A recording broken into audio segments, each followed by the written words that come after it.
Voilà, bonsoir. Bienvenue pour cette nouvelle réunion publique sur le projet Inspire, projet de mobilité, de bus à haut niveau de service, les lignes B et C. Ce soir, nous sommes à Durtol, alors évidemment de manière virtuelle et de manière distancielle, mais nous allons traiter des questions notamment liées au secteur de Durtol. Alors, pour, ce faire et pour que vous puissiez participer au mieux à cette, réunion, le moyen le plus efficace, c'est que vous avez normalement en bas de votre écran un petit, QR, une icône avec des bulles qui vous permettent, en fait, de poser des questions écrites et si vous voulez les poser à l'oral, on vous demande vous avez une petite icône à côté qui, demande de lever la main et ben, on vous demande de, cliquer sur cette icône, comme ça vous prenez la parole et puis vous posez de votre question, vous donnez votre avis, vous faites vos remarques, enfin voilà. Vous dites, ce que vous avez envie de dire sur le projet. Quand vous êtes arrivés, vous avez vu que vos micros et vos caméras sont éteints. Voilà, c'est pour éviter, les interférences et puis, voilà, éviter, lorsque vous posez vos questions, vous avez votre micro ouvert, fermez-le parce que des fois on entend des bruits un peu parasites. Voilà, donc une fois que vous avez posé votre question, fermez, éteignez votre micro, ça évite, ces bruits. Donc, lorsque moi je vous cède la parole parce que vous avez demandé à poser votre question ou à prendre la parole pour vos remarques, vous déclinez votre nom, votre prénom, éventuellement l'organisme que vous représentez et puis, vous prenez la parole. Faites des interventions relativement courtes. On va essayer du côté de la maîtrise d'ouvrage, d'avoir des réponses ou des présentations relativement courtes également, de telle manière qu'on puisse échanger au mieux et au maximum et puis évidemment de rester, bienveillant et courtois, mais enfin, ça, il y a pas de problème, je vous fais parfaitement confiance. Voilà, quelques mots sur la concertation en cours. Elle a lieu du 11 janvier au 31 mars. Donc la concertation réglementaire sur le projet, elle porte, comme son nom l'indique, sur un projet.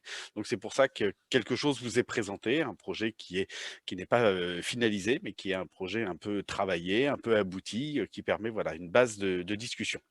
Alors cette concertation, elle sert à faire connaître le projet, bien évidemment, à recueillir les avis, les suggestions, les remarques, les oppositions, les points d'accord, les soutiens et puis, évidemment de faire évoluer le projet en fonction, eh ben, des demandes qui ont été faites. Elles sont analysées par la maîtrise d'ouvrage et à l'issue, il y a un bilan qui est dressé de la concertation et qui sera voté par, les élus et c'est ce bilan qui permettra de poursuivre le projet et d'engager par la suite l'enquête publique qui, devrait démarrer normalement, en début d'année prochaine. Les moyens qui sont mis à vos dispositions, vous les avez vus, donc il y a notre bus inspirant, vous avez des réunions publiques à laquelle vous participez ce soir.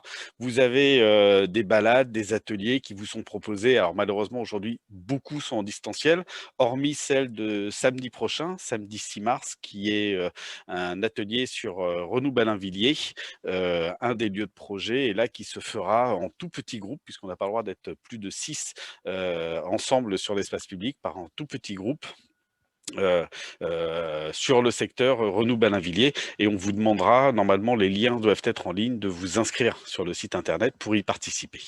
Vous avez évidemment le dossier de concertation que vous pouvez trouver dans les communes, vous avez des registres, vous avez eu des dépliants, des avec les cartes T, pour donner votre avis. Vous avez accès au site internet et à la plateforme et puis évidemment, il y a les réseaux sociaux qui, traitent du projet, qui vous permettent également de vous exprimer. Le calendrier, vous voyez qu'il est assez dense, hein, jusqu'à la fin du mois de mars. Il y a 2 réunions, supplémentaires, qui viennent de se programmer. On va mettre à jour notre, petit calendrier puisqu'il ne l'est pas encore, mais en tous les cas, il y a 2 Saint-Genès-Champanel, je crois que c'est le 24 mars et puis il y en aura une à Orcines également, en fin de vers, me semble-t-il, le 29, mais c'est à confirmer avec la mairie. Les intervenants ce soir, donc François Carmier, qui est le maire de Durtol, Cyril Sineux, qui est vice-président du SMTC AC, Jean-Yves Béclair, qui est le directeur général du SMTC, Alexia Pellissier, qui est chargé d'études connaissance du territoire au SMTC, et puis Éric André, moi-même. Et puis, en appui, lorsque vous poserez vos questions, il y a Pauline Bayard qui représente la métropole Clermont-Auvergne Métropole, Céline Ekimian, pardon, qui est directrice du pôle offre de mobilité et territoire au SMTC, Sarah Blanc-Bastide, qui est responsable du pôle aménagement du projet Inspire, et Gilles Vescovi, qui est adjoint au maire de Durtol et qui pourra répondre sur les questions qui traitent plus particulièrement Durtol. Voilà. Et on me dit que je me suis trompé, il n'y a pas de réunion à Orsine, donc désolé de vous avoir dit ou donné une fausse information. Les résultats du sondage, vous savez que, alors je ne sais pas si je vais les retrouver, ils ont disparu. Donc, si quelqu'un peut me les remettre, sinon, ben, alors grosso modo, je les ai vus tout à l'heure. On vous a posé quelques questions, les voilà. Donc, à 60%, vous êtes des habitants de Durtol. Parmi les participants, vous êtes plus de 40 connectés. Ensuite, la connaissance de cette réunion, eh ben, c'est à plus de 50% grâce aux moyens de la mairie de Durtol. Et donc, on vous remercie, monsieur le maire, hein, de les avoir mis à notre disposition, puisque c'est important, ce relais d'information. Et puis, pour 67% d'entre vous, bah, vous commencez à avoir une bonne connaissance du projet, ce qui est aussi une satisfaction pour toute l'équipe du SMTC de la métropole du projet Inspire, parce que bah, ça veut dire que voilà, c'est un projet qui commence à être connu. Il a été lancé le 18 décembre, ne l'oublions pas, par Olivier Bianchi. Donc voilà, ces semaines de discussion, de dialogue et d'échange ont commencé à permettre de faire bien connaître ce projet, et c'est tant mieux. Monsieur le maire, je vous cède la parole pour un petit mot d'accueil, et puis ensuite on passera la parole à Cyril Sineux. Bonsoir à toutes et à tous. Alors, le nombre de participants à cette réunion me rassure. Ce projet concerne la métropole, mais il concerne Durtol. Il nous concerne. Nous sommes tous les témoins de l'impact qu'a eu la création du tram, la ligne A, sur l'urbanisme et la vie en général des quartiers qui sont traversés. Je suis persuadé que le projet Inspire aura autant d'impact en termes d'urbanisme et de mobilité que de tram.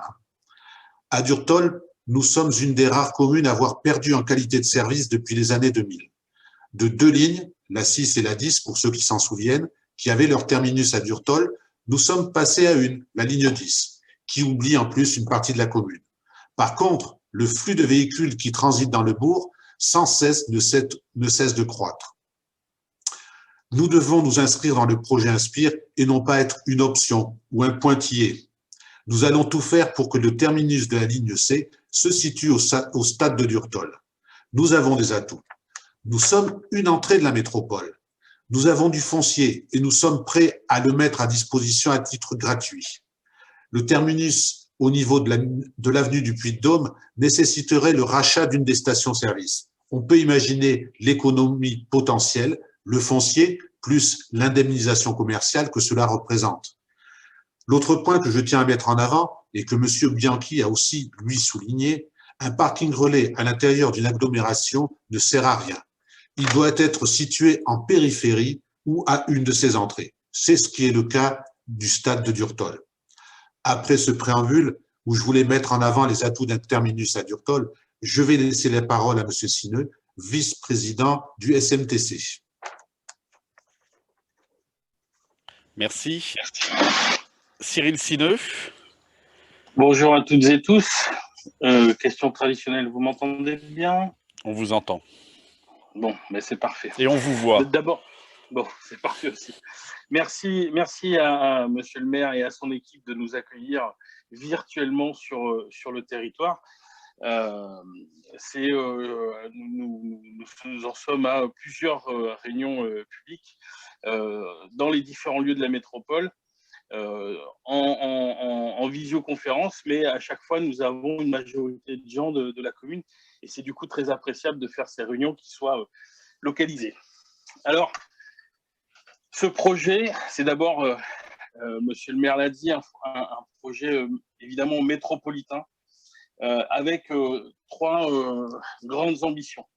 La première, c'est évidemment une ambition en termes de mobilité. C'est de transformer, d'améliorer la mobilité sur notre territoire et répondre et accompagner cette montée en puissance, cette prise de conscience de plus en plus grande de la nécessité de modifier nos façons de nous déplacer pour préserver l'environnement et le climat. Et donc, ça veut dire ça qu'il faut offrir des alternatives à la voiture. C'est une ambition aussi sur l'urbanisme et le cadre de vie. Comme l'a dit François tout à l'heure, quand on a fait la ligne 1, la ligne de tram, il y a eu une modification de l'urbanisme et un confort dans le cadre de vie grâce à cette ligne. L'objectif, c'est de faire la même chose avec le projet Inspire et les lignes BSC, parce que ça va nous permettre de transformer l'espace public sur le parcours de cette ligne, d'embellir le cadre de vie. Et enfin, dernière grande ambition, c'est l'ambition écologique dans la construction du projet, comme dans sa finalité et son fonctionnement. Alors, si on peut passer à la diapo suivante. Dans quel contexte faisons-nous ce projet et pour quels objectifs? D'abord, un petit rappel historique, mais ce projet il vient de loin. Il a été débattu dans les rencontres citoyennes de la mobilité qui ont eu lieu en 2015 et 2016 avec l'ensemble des habitants de la métropole. Puis, il s'est retrouvé dans le plan de déplacement urbain, le document qui organise les mobilités sur le territoire de la métropole pour les 10 ou 15 ans qui viennent. Qui s'est construit entre 2017 et 2019, qui a été de nouveau passé au trébuchet de la concertation avec nos concitoyens de la métropole. Et donc, voilà, ce projet, il a été réfléchi, longuement travaillé avec les citoyens. Il revient devant les citoyens aujourd'hui pour encore l'améliorer et le bonifier. Alors, dans quel contexte faisons-nous ce projet? Vous le voyez avec cette diapo. C'est la part modale, ce qu'on appelle la part modale, la part avec laquelle nous nous déplaçons en voiture, à pied, en bus et en vélo. Et vous le voyez aujourd'hui, la situation, c'est que sur la métropole, nous nous déplaçons à 61% avec la voiture. Un peu moins sur Clermont-Ferrand, c'est 46%. Et les objectifs 2030, c'est de faire baisser cette part modale de la voiture à 50%. Donc, un déplacement sur deux ne se ferait plus qu'en voiture. Ça paraît peu et beaucoup à la fois. Évidemment, sur Clermont-Ferrand, c'est un peu différent. La part serait encore plus faible. Et ce qui nous concerne plus particulièrement aujourd'hui, c'est la part des transports en commun, qui est aujourd'hui de 7% sur le périmètre métropolitain, 12% sur Clermont, mais qui serait augmenté à 12% sur le périmètre métropolitain et à 18% sur Clermont.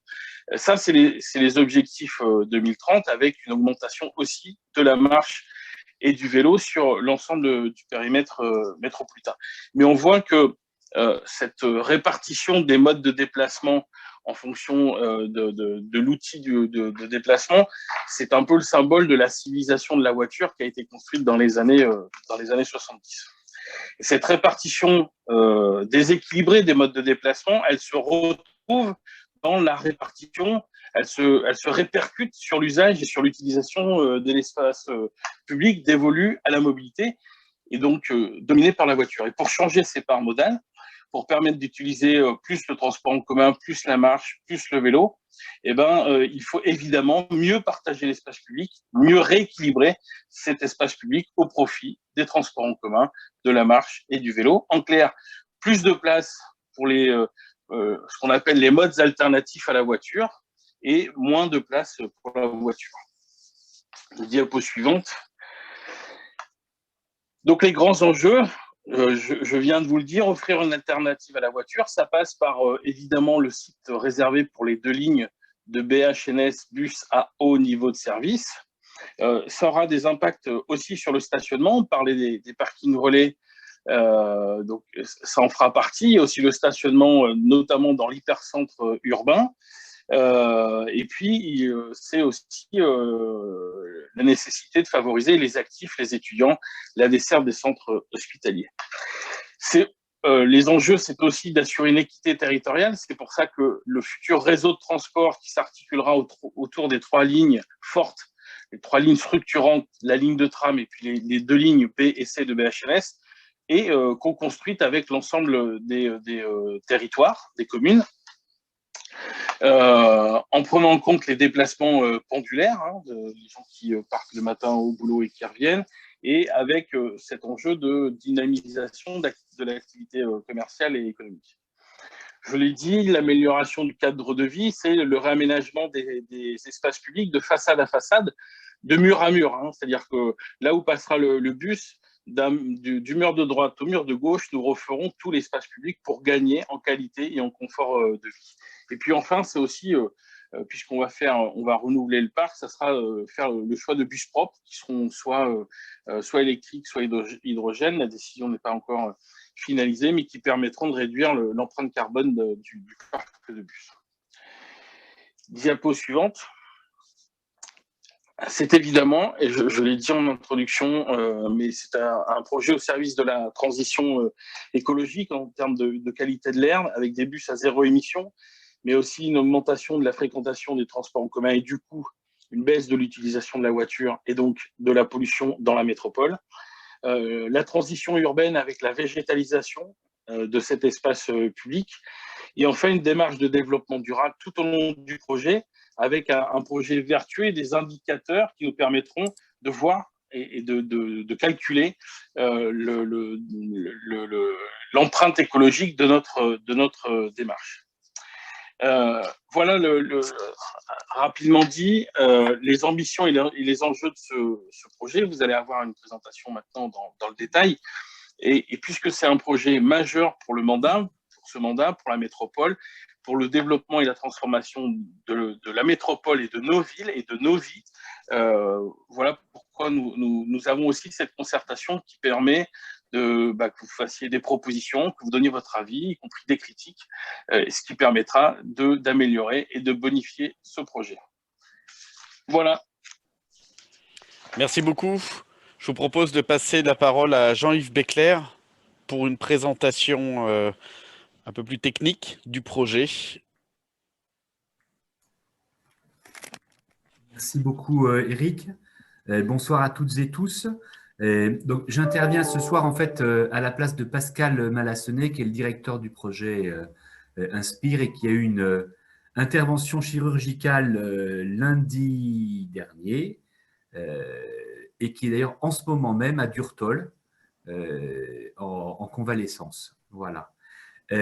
Sur les caractéristiques du projet, simplement pour vous indiquer en quelques mots ce que signifie ce projet dont vient de parler Cyril Sineux dans ses grandes ambitions.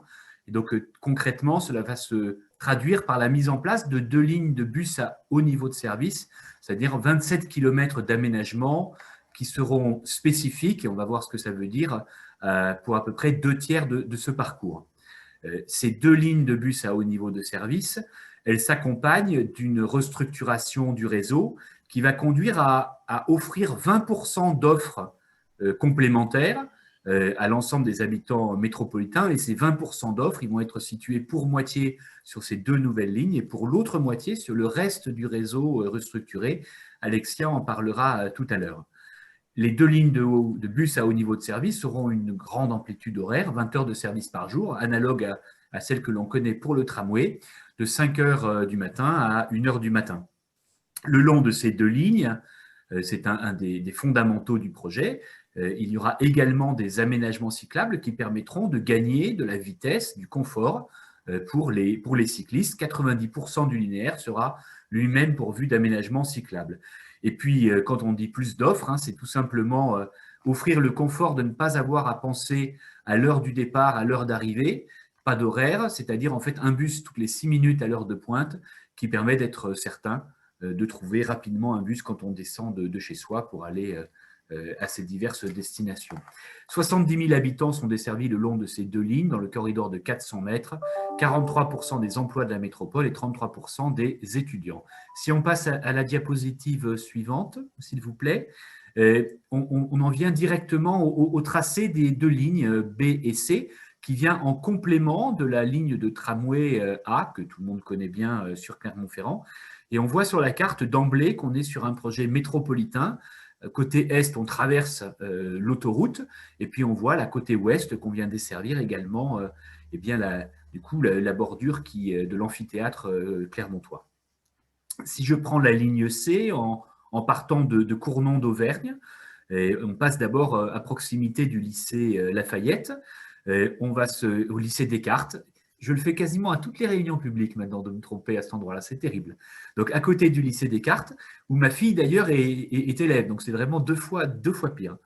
Puis ensuite on passe dans le centre-ville de Cournon d'Auvergne, par le quartier Dôme-Lac. On vient ensuite franchir la voie ferrée sur le tracé de base au droit de la gare de Cournon d'Auvergne pour passer ensuite le long du Zénith, la deuxième grande halle qui est actuellement en cours de construction, rentrer par l'avenue Ernest Ristal, suivi par la rue de l'Oradou, entrer ensuite sur le tronçon central en commun avec la ligne B, en passant donc entre les deux lycées, à proximité de la future gare routière, et en remontant par Ballainvilliers, la place de Jaune. Ensuite, arrivé en bas de Blatin, on tourne pour aller en direction de Berthelot, et on remonte jusqu'en limite de Durtol. Et à cet endroit-là, vous voyez, il y a deux options de tracé, en fait, le tracé de base et la variante. Le tracé de base qui s'arrête en fait au niveau de du croisement de l'avenue du Puy-de-Dôme et de la route de Durtol, et puis la variante qui ensuite, par la route de Durtol et l'avenue de la Paix, conduit ensuite par la rue Pascal, puis l'avenue de Pont-Gibaud jusqu'au stade de Durtol. Pour la ligne B, en partant du terminus à Aulnat, on passe à proximité du quartier Le Breuil-les-Chapelles, puis le long de l'aéroport, la façade de l'aéroport, avec notamment le lycée Roger-Claustre, hein, qui est aussi à proximité, et puis devant l'aéroport, face à la halte ferroviaire d'Aulnat. Ensuite, on rentre dans Clermont-Ferrand par le quartier du Brézet, avec deux options, une option de base et une variante, donc deux façons différentes en fait possibles de traverser le quartier du Brézet. On passe ensuite le long du quartier Saint-Jean, on passe sous la voie ferrée et on retrouve l'hôpital, puis la gare SNCF, à nouveau la future gare routière, le tronçon central dont je vous ai parlé, puis la remontée vers Roya via Chamalières, avec là aussi deux emplacements potentiels de terminus, un sur le terminus actuel de la ligne B, au niveau des thermes de Roya, et puis l'autre sur la place Allard. Diapositive suivante, qui vient un peu réexpliquer, en tout cas illustrer ce que je disais tout à l'heure sur le haut niveau de service, à savoir que le premier des éléments hein, du haut niveau de service, c'est bien sûr la qualité de l'offre, c'est-à-dire une fréquence de passage élevée avec un bus toutes les 6 minutes à l'heure de pointe. Le deuxième élément, c'est la vitesse, c'est-à-dire la possibilité de se rendre aussi rapidement que possible d'un point A à un point B. Et pour ça, il faut en fait éliminer le trafic automobile qui va gêner la circulation du bus. C'est pour ça que dans chaque fois en fait, qu'il y en a nécessité, le bus se retrouve en site réservé. Aucun autre véhicule n'utilise les voies et donc ça permet de garantir bien sûr la vitesse. Mais avec ce haut niveau de service, c'est également des informations hein, à mener en station, aux arrêts, sont également la possibilité d'acheter des billets directement en station, comme on le connaît sur le tram. Enfin, et ça a été dit aussi en introduction, le matériel roulant qui sera mis sur ces deux lignes de bus à haut niveau de service sont des bus à énergie propre. Donc, énergie propre, en fait, sont des modalités de traction électrique, qu'elles soient sur batterie ou qu'elles soient à l'hydrogène. Sur la diapositive suivante, s'il vous plaît, eh bien, ce qu'on voit, c'est ce qu'illustrait tout à l'heure monsieur le maire en introduction. L'arrivée de lignes de bus à haut niveau de service, c'est aussi, et c'est important, un geste en fait d'urbanisme dans lequel on va partager l'espace public. Et donc, il va y avoir autour de ça des questions en fait, de recomposition urbaine de façade en façade. La situation optimale, qui est celle qu'on voit d'une certaine façon sur cette diapositive, tout en bas, c'est quand il y a énormément de place et bien sûr, on peut laisser coexister tout le monde, chacun à sa place, tout est facile. Des vélos, des piétons, des bus dans leur site réservé, des voitures, le cas échéant, du stationnement. Voilà. Mais cette situation, en fait, aujourd'hui, elle arrive très peu, puisque la ville est déjà là et que contrairement au 19e siècle, eh bien, on ne casse pas l'intégralité de la ville pour ouvrir des larges boulevards et tout laisser passer dans ces boulevards reconstitués. Maintenant, on fait avec la ville telle qu'elle est, on l'aménage bien sûr, c'est le cas dans ce projet à la marge, mais on ne fait pas de larges ouvertures. Et du coup, il faut déterminer dans quel ordre, au fond, on va donner de la priorité à chacun des usagers de cet espace public. Celui qui est retenu dans le projet qu'on vous propose ce soir, c'est d'abord donner de la place aux piétons et aux vélos, ensuite donner de la place aux transports en commun, ensuite donner de la place au végétal, et c'est important aujourd'hui, en particulier avec les questions de chaleur urbaine, notamment en été, mais aussi pour permettre le déploiement de ce qu'on appelle la trame verte, en fait la nature en ville, à l'intérieur de notre métropole clermontoise. C'est ensuite la circulation des riverains, pour que chacun puisse continuer à rentrer chez soi. Les éléments de stationnement, donc le fait de pouvoir stationner en voirie, sachant que dans un certain nombre de cas, on peut stationner en dehors des voiries, soit dans des parkings qui sont en dehors de la voirie, soit chez soi, etc. Et puis, c'est tout en bas, la circulation de transit, c'est-à-dire en fait les gens qui empruntent la voirie en venant d'ailleurs et en allant ailleurs, et dont on pense qu'on peut, dans un certain nombre de cas, leur trouver un itinéraire alternatif. Cela se traduit du coup, et c'est ce qu'on voit dans les diapositives suivantes, par des aménagements qui vont être différenciés en fonction du besoin en fait, de performance du bus qui est profondément lié aux conditions de circulation. Chaque fois que c'est nécessaire, on met un site propre bidirectionnel, c'est ce qu'on voit en bleu foncé. Ça veut dire simplement que le bus, dans chacun des sens, est seul sur sa voie et donc se trouve bien sûr en possibilité d'aller aussi vite que possible. Quand ce n'est pas possible, une des variantes, c'est le site propre unidirectionnel. Alors ça veut dire que dans un sens, le bus va être seul en circulation, mais dans l'autre sens, il va être en mélange avec la voiture. Et on va trouver en fait des aménagements qui permettent par exemple de supprimer la circulation de transit. C'est ce qu'on va trouver rue de l'Oradou sur la ligne C, de telle sorte en fait à gêner le moins possible le bus quand il est en circulation conjointe avec la voiture.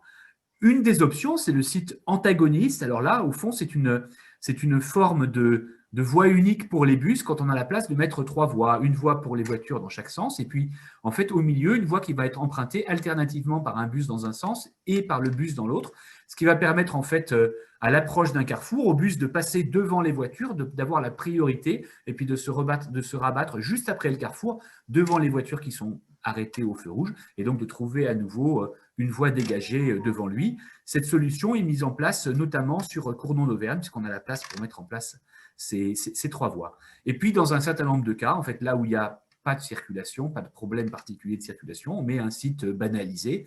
C'est le cas, là, par exemple, dans la plaine de Sarliève ou à l'entrée d'Aulnat au démarrage. Sur la diapositive suivante, donc ça illustre les principes que j'ai indiqués tout à l'heure. On peut passer du coup immédiatement à la diapositive suivante, qui correspond cette fois-ci à exactement le même type de principe pour les vélos. Je vous ai dit 90% d'aménagement cyclable et l'objectif, c'est de donner du confort aux cyclistes pour leur permettre eux aussi de pouvoir aller vite en toute sécurité et donc de trouver un certain nombre d'aménagements dédiés. Ces aménagements cyclables, exactement comme pour les bus, dans le cas le plus favorable, ça va être une piste cyclable ou une voie verte qui permet au vélo d'être seul sur sa voie ou d'être en mélange avec des piétons, mais avec une largeur suffisante. Mais de temps en temps, on n'est à nouveau pas en capacité de proposer ce type d'aménagement et on est obligé à nouveau d'offrir d'autres opportunités. C'est ce qu'on va trouver sur la diapositive suivante, où le vélo va pouvoir se trouver parfois avec une bande cyclable, donc sur la chaussée. Ça veut dire que dans ce sens-là, il est tout seul, mais il n'y a pas de séparation physique avec la voie qui est à côté de lui. Si je prends l'exemple de la ligne C, c'est la proposition que l'on fait en montée sur l'avenue Bergougnan pour que le vélo, il est en montée, hein, c'est plus difficile pour lui aussi d'être à cet endroit-là, il va moins vite et donc on lui offre un espace spécifique. Ça va être également le cycle sur chaussée, parfois en mélange avec les bus, avec à ce moment-là de la surlargeur pour permettre la cohabitation. Diapositive suivante. Avec ce projet, il y a la recomposition de l'espace public, tel que je viens de vous l'indiquer, mais il y a également un certain nombre de lieux qui vont faire l'objet d'une attention plus particulière, et ces lieux, dits lieux de projet, et ils sont pour beaucoup des endroits où on a aussi des questions d'intermodalité qui se posent spécifiquement. Là encore, je vais suivre le tracé des deux lignes. On voit, en partant de Cournon, un lieu, Place Gardet. En fait, on est au cœur de la ville de Cournon, un endroit où on aura plusieurs lignes de transport en commun. Et donc, on a à cet endroit-là un intérêt à donner, réaménager l'espace public. On va le retrouver également au droit de la gare de Cournon, c'est-à-dire en traversant la voie ferrée, avec un lieu de projet qui permet aussi d'envisager la manière de liaisonner la gare. On va se retrouver ensuite sur le boulevard Schumann, à un endroit où la ligne C, la ligne A, et puis d'autres lignes du réseau sont en interconnexion. On est aussi devant le lycée Lafayette. Donc là, il y a un lieu de projet qui est aujourd'hui prévu. Ça va être également le cas sur l'esplanade de la gare, où on a la future gare routière. On est aussi à proximité de la gare SNCF. On est sur un nœud routier important aujourd'hui. Donc un effort de recomposition urbaine à cet endroit. Et c'est également vrai sur la place Renou-Ballainvilliers, qui est aujourd'hui le cœur du réseau de transport en commun, avec beaucoup de lignes qui passent, et aussi un lieu central de réaménagement pour l'ensemble des pratiques de mobilité en cœur métropolitain. Et puis en remontant, bien, on va trouver un lieu de projet autour de la question du terminus de la ligne C. Donc c'est ce qui est posé aujourd'hui sur la variante principale du terminus. Sur la ligne B, on va ajouter un lieu sur la façade de l'aéroport avec la halte ferroviaire aussi d'Olna. Et puis du côté Roya-Chamalières, le nœud de la place Europe, où on a également plusieurs lignes de transport en commun, et celui du terminus avec ces deux modalités, soit place à l'Arc, soit à côté des thermes, comme je vous l'indiquais tout à l'heure. Sur la diapositive suivante, les questions de mobilité, c'est également, et c'est important, une façon d'intercepter des flux venant de l'extérieur. Ceux qui sont présentés ici, sous format d'études, on en est en fait au moment des études d'opportunité, de localisation, de parking relais. Et la carte présente ceux qui peuvent être envisagés le long des lignes B et C, sachant qu'il y a d'autres lieux de parking relais potentiels, y compris sur d'autres lignes de transport en commun et qui ne sont donc pas présentés sur cette diapositive. Ça fait l'objet aujourd'hui donc d'études, d'opportunités. Sur la diapositive suivante, c'est donc un objet technique particulier qui est le nouveau dépôt qui va accueillir les 40 bus à haut niveau de service qui sont destinés à rouler sur les lignes B et C, mais également 180 bus qui rouleront sur les autres lignes du réseau de transport. Donc, en fait, le dépôt tel qu'il est ici, il est conçu pour 190 bus, sachant qu'on a un autre dépôt qui est le dépôt de tramway actuel sur lequel il y a également quelques emplacements bus. Ce dépôt, il est construit pour accueillir à la fois des bus à propulsion électrique et des bus fonctionnant au gaz naturel, demain au bio-GNV. Cet objet technique, vous voyez, il y a une diapositive qui... voilà, c'est un dessin vraiment, un dessin technique, si je puis dire, pas très beau, pas très heureux dans sa forme de présentation. C'est aussi pour indiquer qu'avec ce dépôt, il se joue une part de la transition énergétique donc de la flotte de bus. Ce dépôt, il contiendra notamment un dispositif de panneaux photovoltaïques et de batteries permettant d'autoproduire 50% des besoins de consommation des lignes B et C. Sur la diapositive suivante, je laisse la parole à Alexia pour vous donner un aperçu de ce que sera le futur réseau de transport en commun à l'horizon 2026 et de la méthode pour le construire. Bonjour à tous. Oui, donc à ce stade, on est bien donc sur un réseau silhouette. Donc, qu'est-ce qu'on entend par réseau silhouette? On est bien sur une esquisse de ce que pourrait être le futur réseau, sans pour autant avoir à ce stade un tracé bien défini. Et donc, ce sont bien les avis et besoins en termes de mobilité qui vont remonter de ces concertations, qui vont venir alimenter une version V2 et donc affiner le tracé de ce futur réseau. Et donc, ce projet du futur réseau, il est construit pour répondre prioritairement aux différents motifs de déplacement, à savoir donc le domicile-travail, le domicile-études, donc la desserte des équipements médicaux, les déplacements à vocation plutôt de loisirs et culturels, et enfin la desserte des grands équipements, à vocation de loisirs et commerciaux, et enfin la desserte des grands équipements culturels. Donc, diapositive suivante, s'il vous plaît. Donc, ce futur réseau, il est construit autour de 3 lignes structurantes, les lignes A, B et C, et il doit répondre à différents objectifs. Donc, le premier objectif, c'est la ville à 30 minutes. Donc, qu'est-ce qu'on entend par la ville à 30 minutes? C'est de centre urbain à centre urbain et également en fonction des principaux points d'intérêt. Donc, par exemple, si on prend la ligne 10 actuelle, donc de l'arrêt de Durtol, qui est le terminus actuel de la ligne 10, jusqu'à la place de Jode, donc l'arrêt Jode, on est sur un temps de parcours moyen sur un jour ouvrable de base, donc soit un mardi ou un jeudi, d'environ 18 minutes. Et également, on est sur un objectif d'amélioration de l'offre.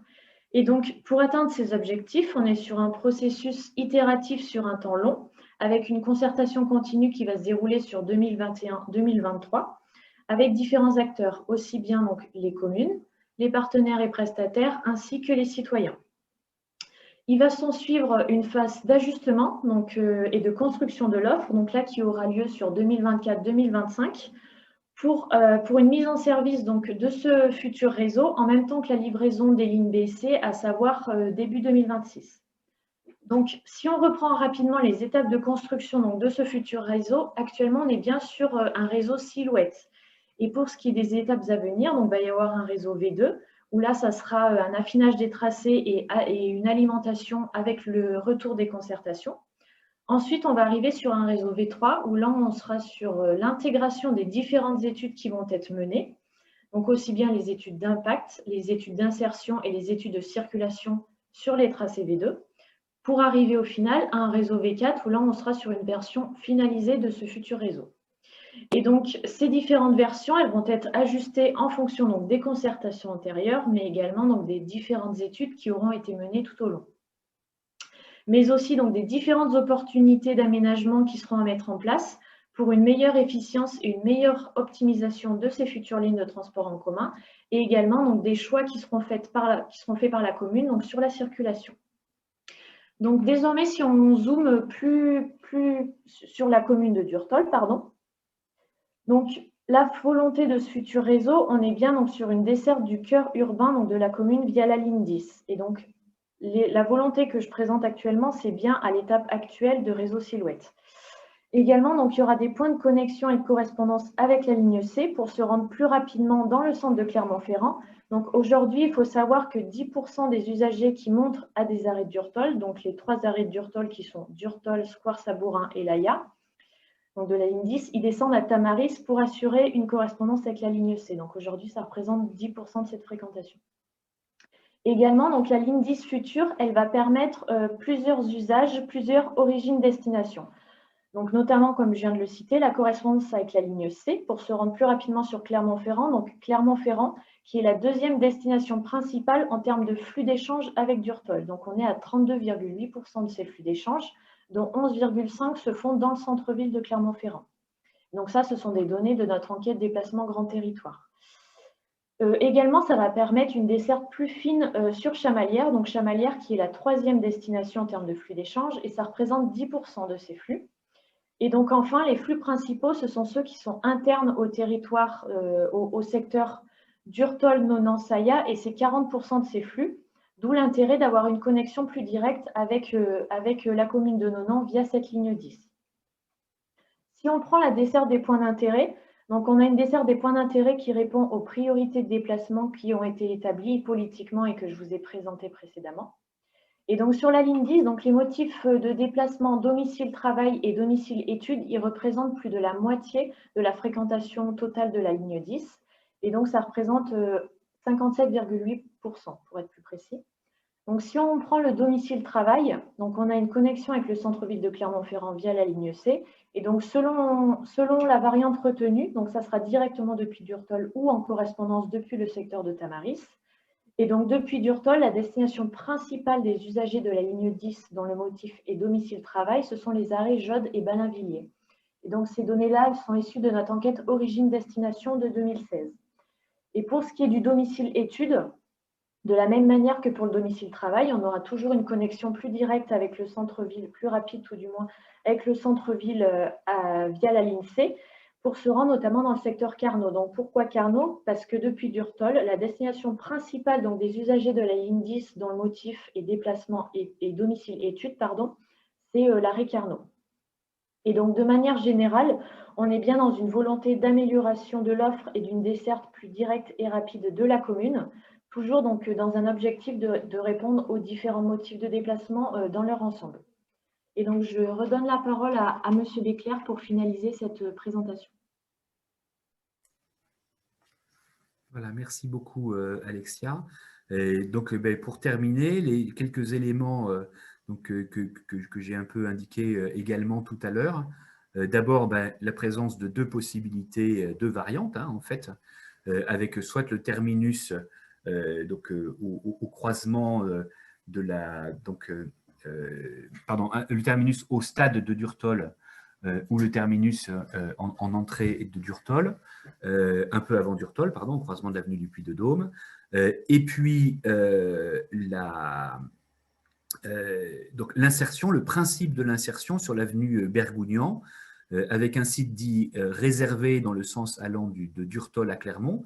Donc là, ça veut dire qu'en pratique, dans ce sens de la descente, le bus sera en mélange avec les seuls vélos, et tandis que dans le sens de la montée, il y aurait une piste cyclable sur le côté droit et donc une voie partagée bus-voiture dans le sens de la montée. Voilà pour cette diapositive. On passe maintenant aux éléments de coût et de calendrier, en commençant par le coût. Le projet tel qu'il vous est présenté ce soir, c'est un coût de projet de 240 à 280 millions d'euros. Cette fourchette, en fait, s'explique par le fait qu'on est encore au stade des études et qu'elle intègre un certain nombre d'aléas, ce qui est normal à ce stade du projet. Dans ce projet, dans ce coût projet, il y a des éléments liés à la mobilité, c'est vrai des infrastructures pour le bus, c'est vrai du dépôt, c'est vrai pour le matériel roulant, et puis il y a un certain nombre de dépenses qui sont liées aux aménagements urbains. Ces dépenses d'aménagement urbain, c'est également celles qui vont concerner les lieux de projet dont je vous ai parlé tout à l'heure. Et il y a donc une répartition des coûts entre les deux structures en fonction de leurs compétences. La structure syndicat mixte des transports en commun, dont la compétence est la mobilité, et la structure Clermont-Auvergne Métropole, dont la compétence sont les aménagements urbains. Pour financer ce projet, nous sommes également en cours de recherche de subventions et nous allons répondre, par exemple, au 4e appel à projet sur les transports en commun en site propre. Le dépôt du dossier est fixé à la fin du mois d'avril. Là, c'est les subventions de l'État que nous allons rechercher. Il y aura également des subventions attendues de la région et des fonds européens.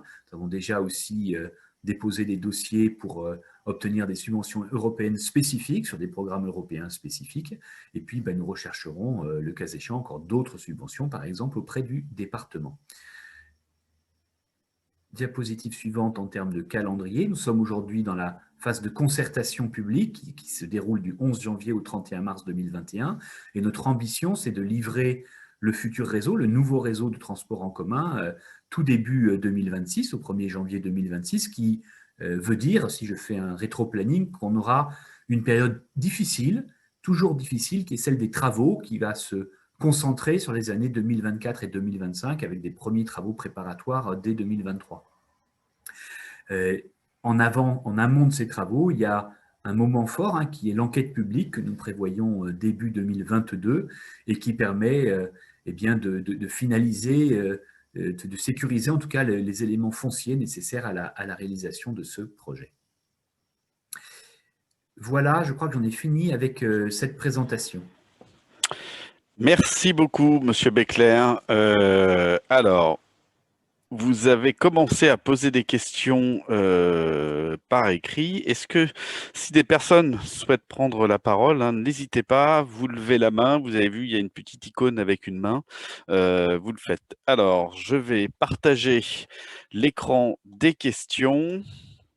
Tout se fait dans la transparence. Voilà. Hop. Et donc, on a les premières questions.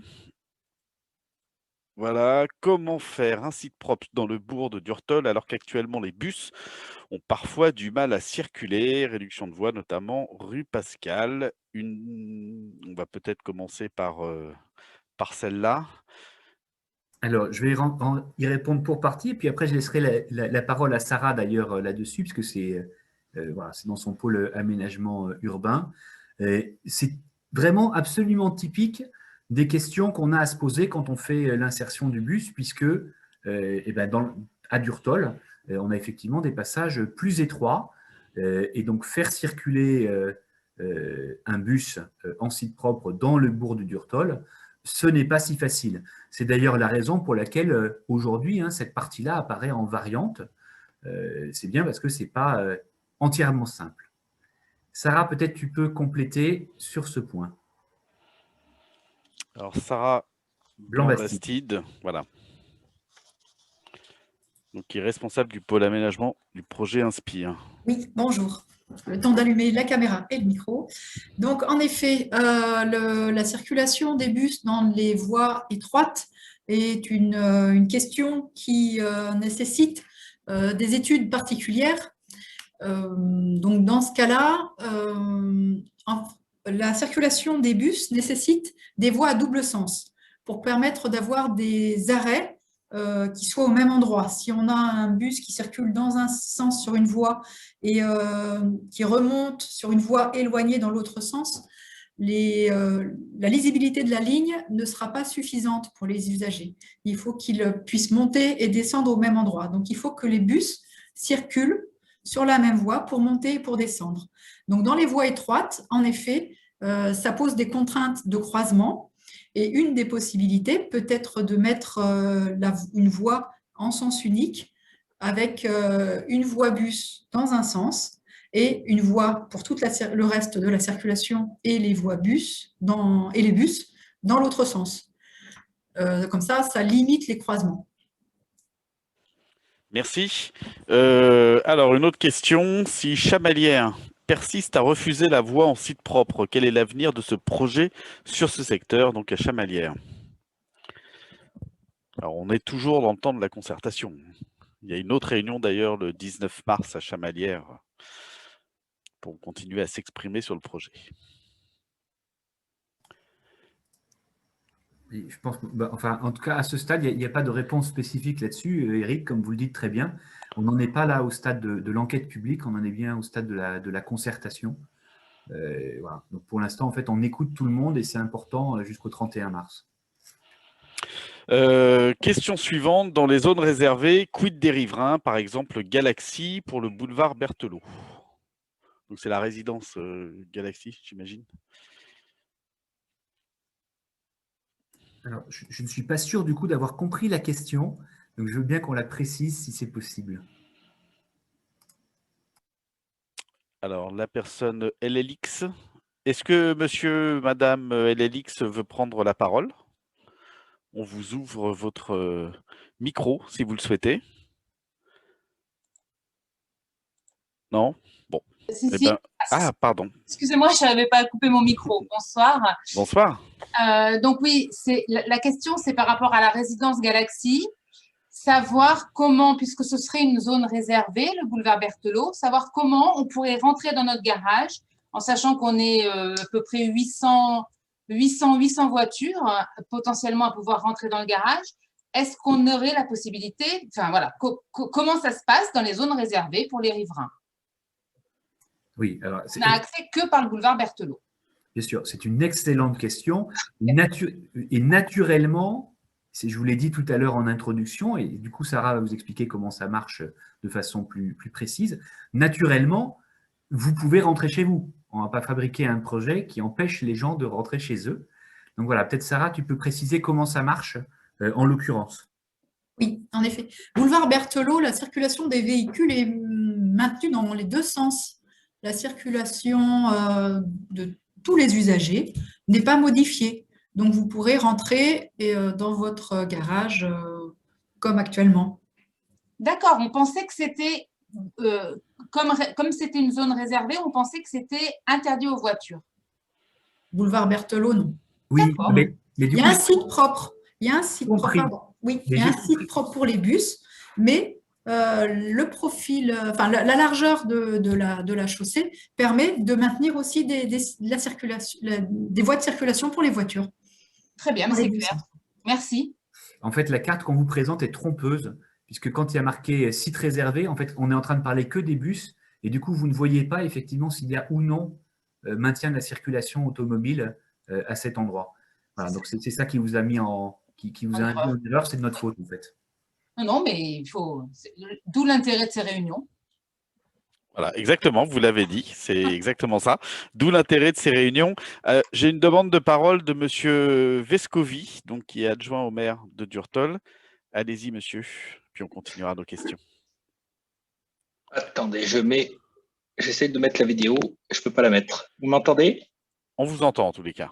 Quand la vidéo est bloquée, mais ce n'est pas grave. Oui, je vais revenir un petit peu sur la question sur le centre du Durtol, pour qu'on se mette bien en phase. Pour nous, il n'est pas envisageable d'avoir le passage d'un centre de Durtol en sens unique.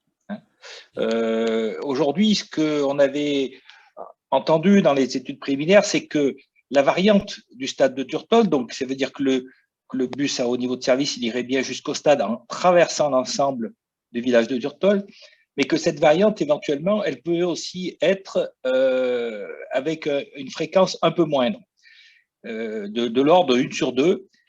Et du coup, on n'a pas besoin que les bus se croisent dans Durtol. C'est-à-dire que si on a une fréquence de ce type-là, le bus qui arrive et le bus qui s'en va, ils ne vont pas se croiser dans le centre de village. Mais il n'est pas envisagé de mettre le centre de village en sens unique si on a une variante au stade de Durtol. Merci de ces précisions. Une question de Martine. Quel trajet dans Durtol prendra ce nouveau bus, celui du 10 ou celui du 32? Alors, je crois qu'il y avait, voilà, monsieur le maire, vous souhaitiez apporter des éléments de réponse. Oui, le futur BHNS, s'il vient jusqu'au stade de Durtol, empruntera le tracé actuel de la ligne 10. Et comme l'a souligné M. Vescovi, il sera dans les deux sens. Il n'y aura pas de sens unique dans le centre du bourg. Voilà. Merci. Côté SMTC, pas de remarques particulières. On passe aux questions suivantes. Alors, grande amplitude, ok, mais quelle fréquence en fin de soirée après 19 h? On peut prendre la suivante d'ailleurs en même temps. Quelle durée de trajet entre Durtol et la place de Jaude? C'est essentiel si on veut que les Durtolois empruntent les transports en commun, car aujourd'hui, c'est très long. Et puis toujours la même personne, Hervé, 18 minutes entre Durtol et Jaude aujourd'hui. Je suis sceptique, combien demain? Si les bus sont en fréquence de 1 sur 2, ça perd un peu beaucoup d'intérêt. Ça, j'imagine que c'était à la remarque de monsieur le maire, de la remarque qu'il vient de faire. Donc, vous voyez, les réponses s'affichent en direct. Alors, sur la fréquence… Ouais. Alexia. Oui, alors pour la fréquence, je laisserai peut-être M. Becler répondre pour la fréquence plutôt des BHNS après 19 h. Pour ce qui est du futur réseau, comme je l'ai expliqué, tout ce qui est la construction de l'offre, ça va arriver dans un second temps quand on sera plus avancé sur les versions du réseau. Et par rapport au trajet entre Durtol et Place de Jaude, quand je dis 18 minutes, on est bien sur une moyenne, sur une journée entière, sur un jour ouvrable de base. Bien évidemment, pendant les heures creuses, ça peut être 15 minutes, pendant des heures pleines, pardon, ça peut monter à 23. On est bien sur une moyenne sur une journée. Et actuellement, on est bien sur son parcours. Et par contre, le temps demain, ça encore une fois, on est sur un réseau silhouette et ça sera dans l'approfondissement des études qu'on pourra vous donner cet élément-là. Mais la volonté est bien sur une amélioration donc, de ces temps de parcours. Merci. Sur la fréquence? Et sur les éléments de fréquence. Donc, c'est 6 minutes, bien sûr, à l'heure de pointe. Ensuite, l'idée, c'est d'être sur quelque chose qui est analogue en termes de fréquence à ce qu'on connaît aujourd'hui sur la ligne de tramway. Donc, effectivement, le soir, ça descend. Et puis, en toute fin de soirée, ça descend encore plus. C'est-à-dire qu'on n'aura évidemment pas un bus toutes les 6 minutes à minuit. Voilà. Donc, aujourd'hui, on n'en est pas au stade de la construction définitive de l'offre avec les grilles horaires correspondantes, la mise en place des services. Mais il faut imaginer une décroissance progressive de la fréquence après l'heure de pointe du soir, tout en permettant, c'est l'objectif de ces bus à haut niveau de service, de rester attractifs, notamment sur la première partie de soirée, pour des gens qui ont envie de rentrer au-delà des heures de travail. Merci. Alors, question suivante. Avec ce projet, les rues bénéficiant actuellement de places de parking, ces places seront supprimées, avenue Raymond Bergougnon, par exemple? Alors, nous sommes chez Sarah.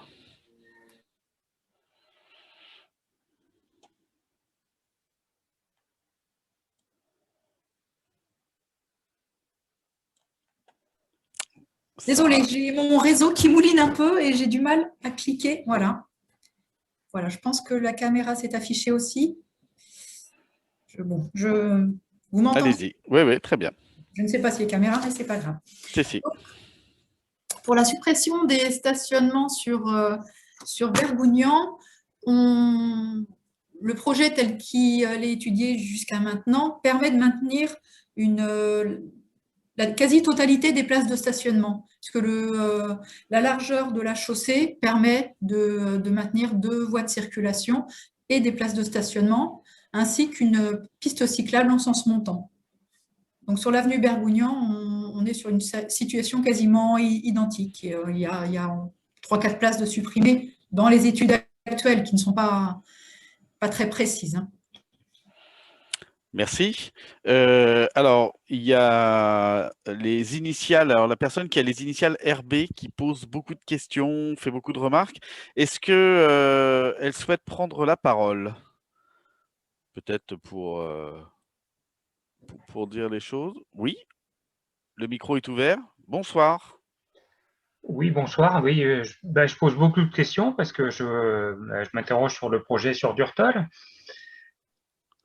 Allez-y. N'hésitez pas à les poser également à l'oral. Franchement, donc, contrairement à ce qui a été dit tout à l'heure, ce n'était pas la réaction du maire qui m'interrogeait. Voilà, moi je m'interroge vraiment aujourd'hui. Moi j'habite Durtol, je travaille à Montferrand.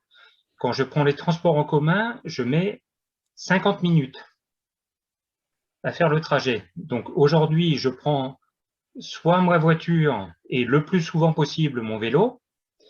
Sauf que pour revenir à Durtol, le vélo, ça monte un peu.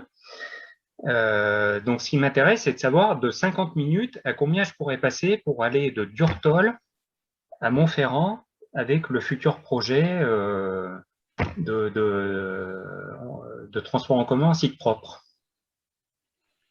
Et notamment, ce qui m'amène à poser les questions il y a des secteurs dans Durtol où le bus aujourd'hui circule très mal. Donc demain, on ne va pas raser les maisons, donc le bus il circulera sur les mêmes voies.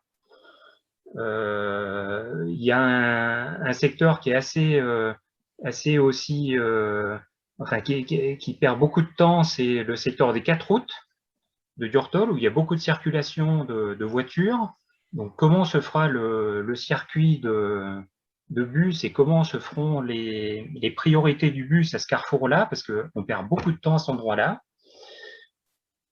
Enfin bref, ce qui m'intéresse, c'est de savoir, au lieu de 50 minutes aujourd'hui, si je mets 30 minutes dans l'avenir, je prendrai le transport en commun. Si je mets 45 minutes, je ne prendrai pas. Merci. Merci beaucoup. On va laisser Alexia regarder de son côté si elle sait calculer le temps de parcours de demain comme ça sur le pouce. Sachant que, par contre, il y avait deux autres questions, en fait, plutôt deux autres éléments en réponse à votre question. La première, ça a été dit par Cyril Sineux en introduction, et je crois que c'est important de le rappeler. Un projet comme le nôtre, celui qui vous est présenté ce soir, ne permet pas de répondre à tous les besoins de déplacement origine-destination de tous les habitants de la métropole. Et d'ailleurs, demain, en 2030, vous l'avez vu, les déplacements en voiture, ils représenteront encore 50% du total des déplacements, alors qu'aujourd'hui, ils représentent 61% du total. Est-ce que je peux faire une précision? Allez-y, monsieur. Ma précision, c'est qu'aujourd'hui, quand je vais à mon travail en vélo, parce que je le fais très régulièrement, j'ai à peu près 6 km de trajet, j'ai en gros 200 mètres ou 300 mètres en voie cyclable. Alors oui, très bien. Donc, je vais essayer d'y répondre aussi. J'ajoute cette question-là, du coup, à l'ensemble. Donc voilà, la première, c'est que je ne peux pas vous garantir, mais je ne peux pas garantir à aucun des habitants de Durtol qu'on va couvrir tous les besoins d'origine-destination. Le transport en commun, c'est d'abord essayer de répondre prioritairement, et c'est ce qu'a indiqué Alexia tout à l'heure, mais vous le savez tous, aux trajets les plus fréquents, et c'est pour ça qu'Alexia, dans sa présentation, a signalé les motifs et donc les origines-destinations les plus fréquentes. Le deuxième, donc je ne sais pas si Alexia a eu le temps entre deux de calculer le temps de parcours. Non, mais c'est impossible, c'est impossible. Je ne demande pas ça, c'est pas possible aujourd'hui. Oh, si, elle a des facultés qui lui permettent de faire des calculs. Alors, j'ai des facultés, mais… Par contre, moi, je peux vous donner 3 chiffres. Aujourd'hui, si je prends les transports en commun, 50 minutes. Si je prends le vélo, 20 minutes. Si je prends ma voiture, 15 minutes. Oui, alors, pour le temps de parcours de demain, je m'excuse, mais ce soir, je ne peux pas le calculer pour la simple et bonne raison que on a l'offre pour les lignes. Donc là, il faudrait prendre la ligne C correspondance à Jode avec la ligne A, et tout simplement, je ne peux pas le calculer dans la mesure où on n'a pas forcément l'offre et on ne sait pas si la variante ira jusqu'à Durtol et s'il faut assurer une correspondance entre la ligne 10 et la ligne C. Donc, je ne peux pas calculer ces temps de parcours. Et pour ce qui est des temps de parcours, l'objectif de 30 minutes, donc on est bien de centre urbain à centre urbain.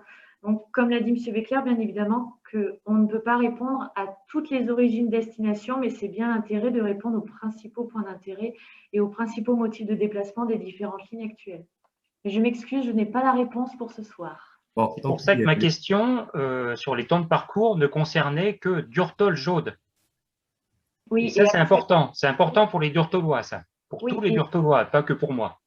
Et sur ça, je peux vous répondre que, comme on en a parlé précédemment, que sur un temps parcours moyen sur une journée entière, on est sur 18 minutes. Mais par contre, pareil, pour demain, je ne peux pas vous répondre pour la simple et bonne raison que la construction de l'offre va arriver dans un second temps quand on aura déjà affiné le tracé qui va remonter des différentes concertations. C'est pas pour être désagréable, mais par contre, je vous garantis que 18 minutes aux heures de pointe, c'est pas… Non, ça marche pas.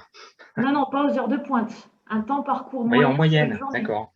Okay. Et donc, du coup, c'est là où je voulais en venir sur les deux dernières parties de votre question. Et le problème, c'est que la majorité des Durtolois, ils prennent le bus pour aller au travail. Donc, ils vont au travail aux heures de pointe. C'est pour ça que j'essayais de finir. En fait, voilà. Allez-y, M. Beckler. Il y avait deux autres parties en fait, de réponse. La première, c'est ce que permet le site réservé, ce que permet le projet, c'est d'offrir effectivement de la vitesse. Et d'offrir de la vitesse, mais aussi de la régularité. Et donc, l'objectif avec les sites réservés, c'est bien d'enlever ces phénomènes de congestion qui, aujourd'hui, font qu'il y a des écarts importants entre l'heure de pointe et l'heure creuse. Le système de priorité au carrefour, vous avez évoqué tout à l'heure le carrefour des 4 routes, mais c'est vrai aussi en bas quand on va arriver au niveau de l'avenue Berthelot. Le système de priorité, c'est pour que le bus, en fait, ne s'arrête pas au feu rouge, qu'il trouve toujours devant lui, comme le tramway, un feu vert, sauf bien sûr exception, limitée dans la journée. Voilà. Donc, l'objectif, c'est bien ce temps de parcours. Du coup, sur le point précis de Durtol, où aujourd'hui, l'insertion, elle n'est pas facile, c'est ce que vous indiquiez. C'est vrai rue Pascal, c'est vrai, voilà, la largeur n'est pas très importante. Il y a vraiment besoin de faire des études approfondies pour regarder comment on garantit de la vitesse en faisant passer, le cas échéant, des bus de 18 mètres qui ont besoin de largeur pour pouvoir effectivement rouler vite. Le dernier élément, c'est les pistes cyclables. Vous indiquiez ceci. Donc, dans notre projet, il y a 90% d'aménagement linéaire, mais ça vient en complément d'une politique métropolitaine très forte de déploiement du schéma cyclable, dont notre projet ne constitue qu'une toute petite partie. Donc, il y a bien une ambition aussi de favoriser, sécuriser les trajets en vélo dans la période de ce mandat pour tous les cyclistes. Merci. Alors, une autre question sur le stationnement toujours. Si on supprime les stationnements sur les voies de passage du bus, ne risque-t-on pas d'avoir des voitures sur le trottoir, tel qu'on le voit beaucoup trop en ce moment? Et alors, quid des piétons?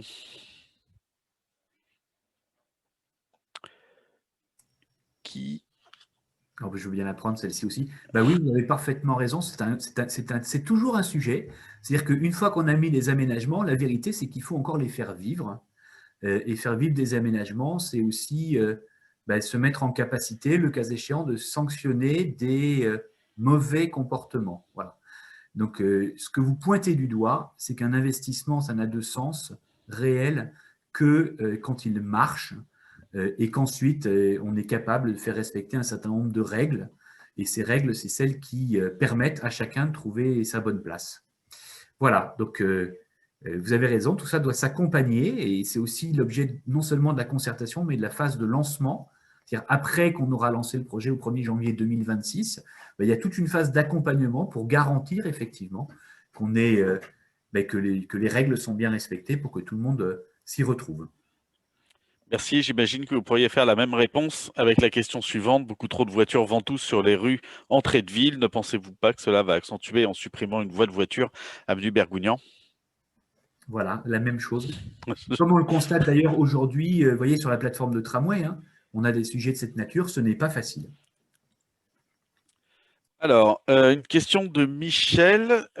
Si vous souhaitez intervenir, prendre la parole, n'hésitez pas à vous lever la main. Vous avez vu, tout se passe très bien. Si la circulation automobile est interdite dans le sens descendant de la rue Bergougnan, par quels itinéraires voyez-vous le report des circulations automobiles en direction du centre-ville de Clermont-Ferrand vers Chamalières, rue Clossat, vers la rue de Nonant pour rejoindre le boulevard Lavoisier? Est-ce jouable? Donc, en effet, pour les reports de circulation, alors il y a tout d'abord des reports modaux qui sont dont cet aménagement, dans ce projet, et le but, c'est d'augmenter le nombre d'usagers dans les transports en commun pour donc d'avoir des bus, une ligne de bus efficace et performante pour inciter les usagers à prendre le bus plutôt que de prendre leur voiture. Donc, avant d'avoir des reports de circulation sur les autres voies, on a déjà des reports des usagers sur les bus et aussi donc sur une part moindre sur les vélos, puisque des aménagements cyclables sont aussi prévus. Alors évidemment, il y a la pente, donc on est dans un site contraint et tout le monde ne peut pas avoir un vélo électrique. Donc on est bien conscient que là, il y aura moins de reports, mais les aménagements cyclables visent à augmenter aussi cette pratique. Et en effet, ensuite, après, on a des reports de la circulation qui se feront sur d'autres itinéraires, donc notamment évidemment la rue Clossat vers Chamalières et la rue de Nonant pour rejoindre le boulevard Lavoisier en fonction de la destination des usagers. Ça dépend s'ils vont vers le sud ou bien s'ils vont plus vers le nord et vers l'est du centre-ville. Merci. La question suivante, pendant que vous y êtes, Sarah.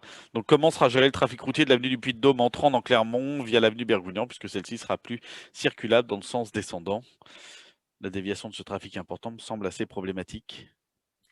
Voilà, c'est la même question que la question au-dessus, en fait. C'est bien ça. C'est le trafic qui circule sur l'avenue du Puy-de-Dôme et qui ne pourra plus prendre l'avenue Bergougnan. Donc, en effet, il y aura des reports modaux et des reports de circulation.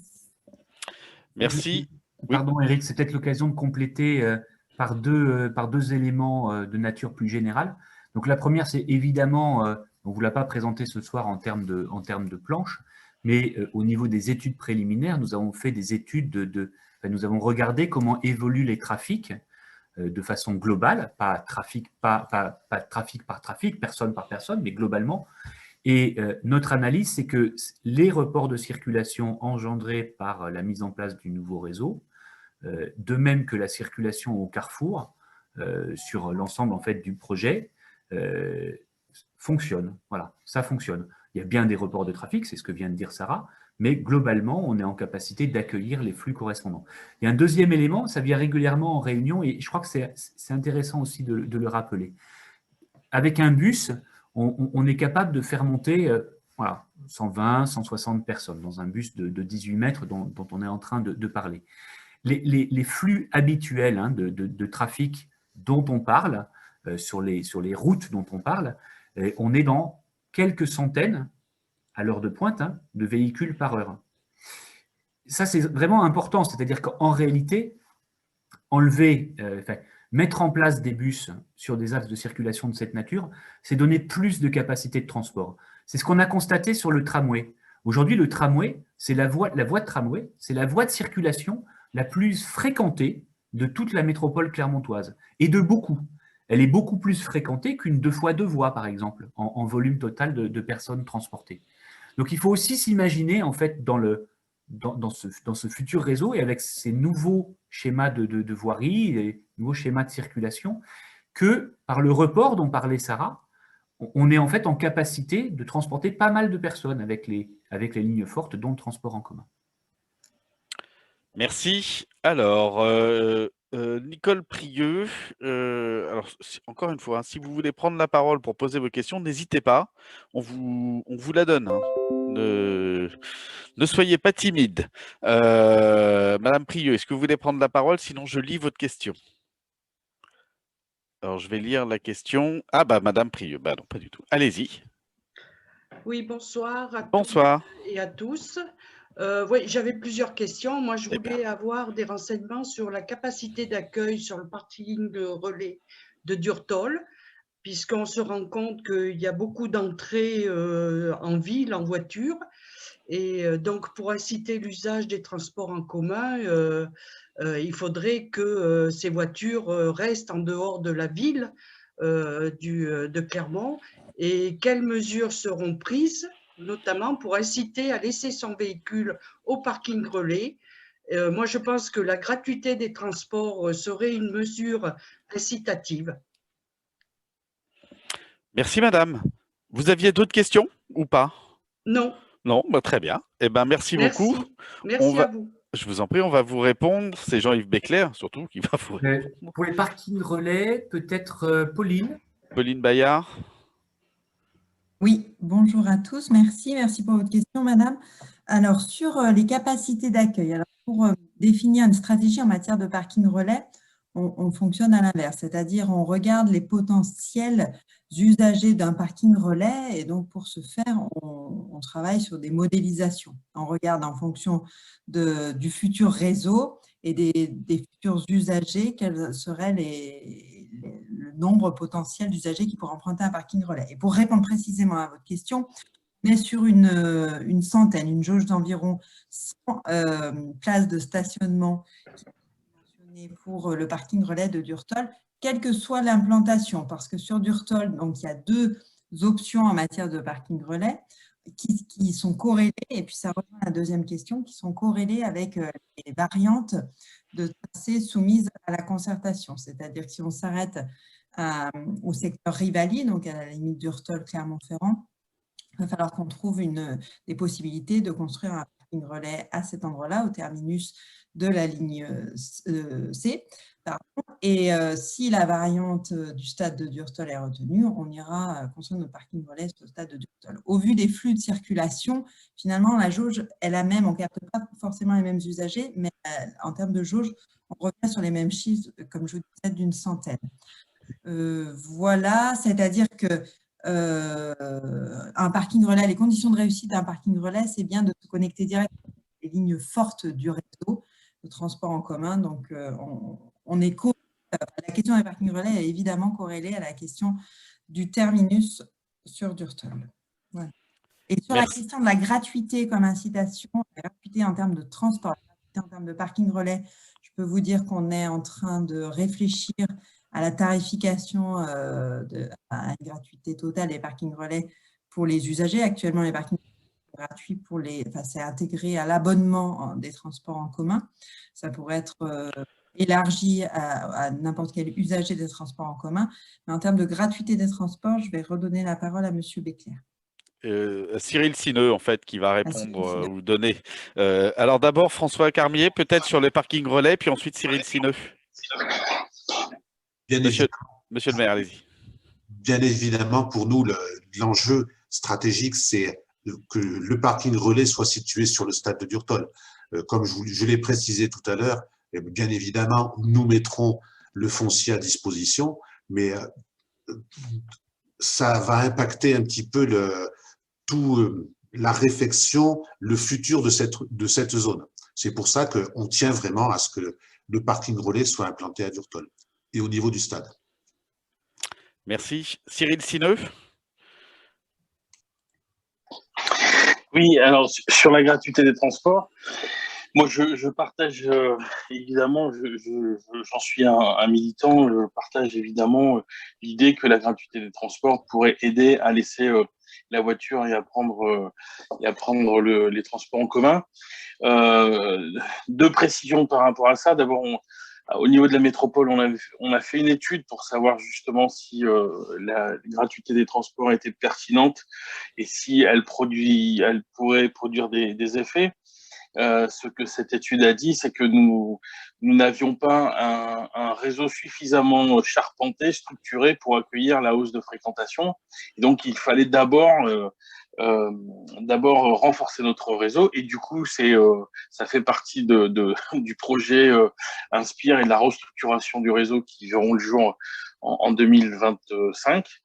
Et par contre, cette étude disait aussi que nous pouvions dès maintenant expérimenter la gratuité des transports le week-end et nous allons faire ça dans quelques mois, normalement au mois de septembre. Nous allons expérimenter ça et pour regarder justement si ça permet de laisser sa voiture dans le garage et de plus emprunter les transports en commun le week-end.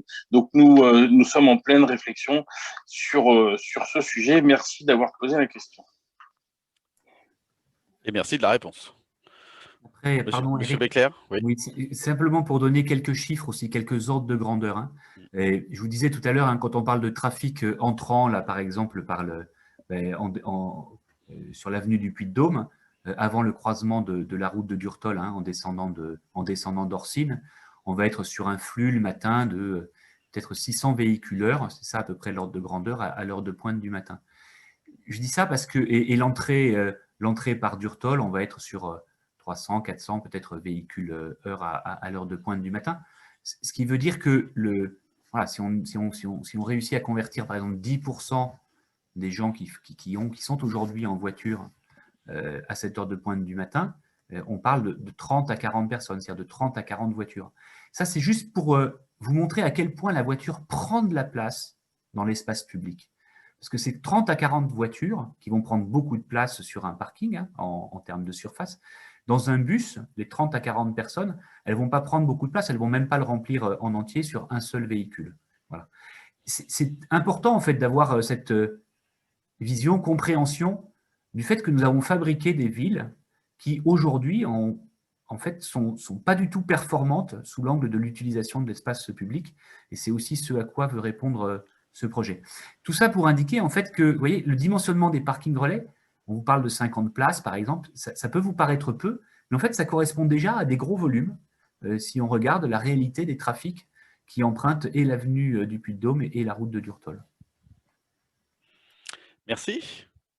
Alors, des questions suivantes sur la desserte. Si je comprends bien, nous risquons de perdre toute desserte du centre-ville de Durtol si le parking relais est avant le bourg, près de l'arrêt du 10. Quel gain pour la commune et ses habitants? et le collège de secteur de Durtol et Roger Quillot, mais il n'y a pas de ligne prévue entre Durtol et la Glacière.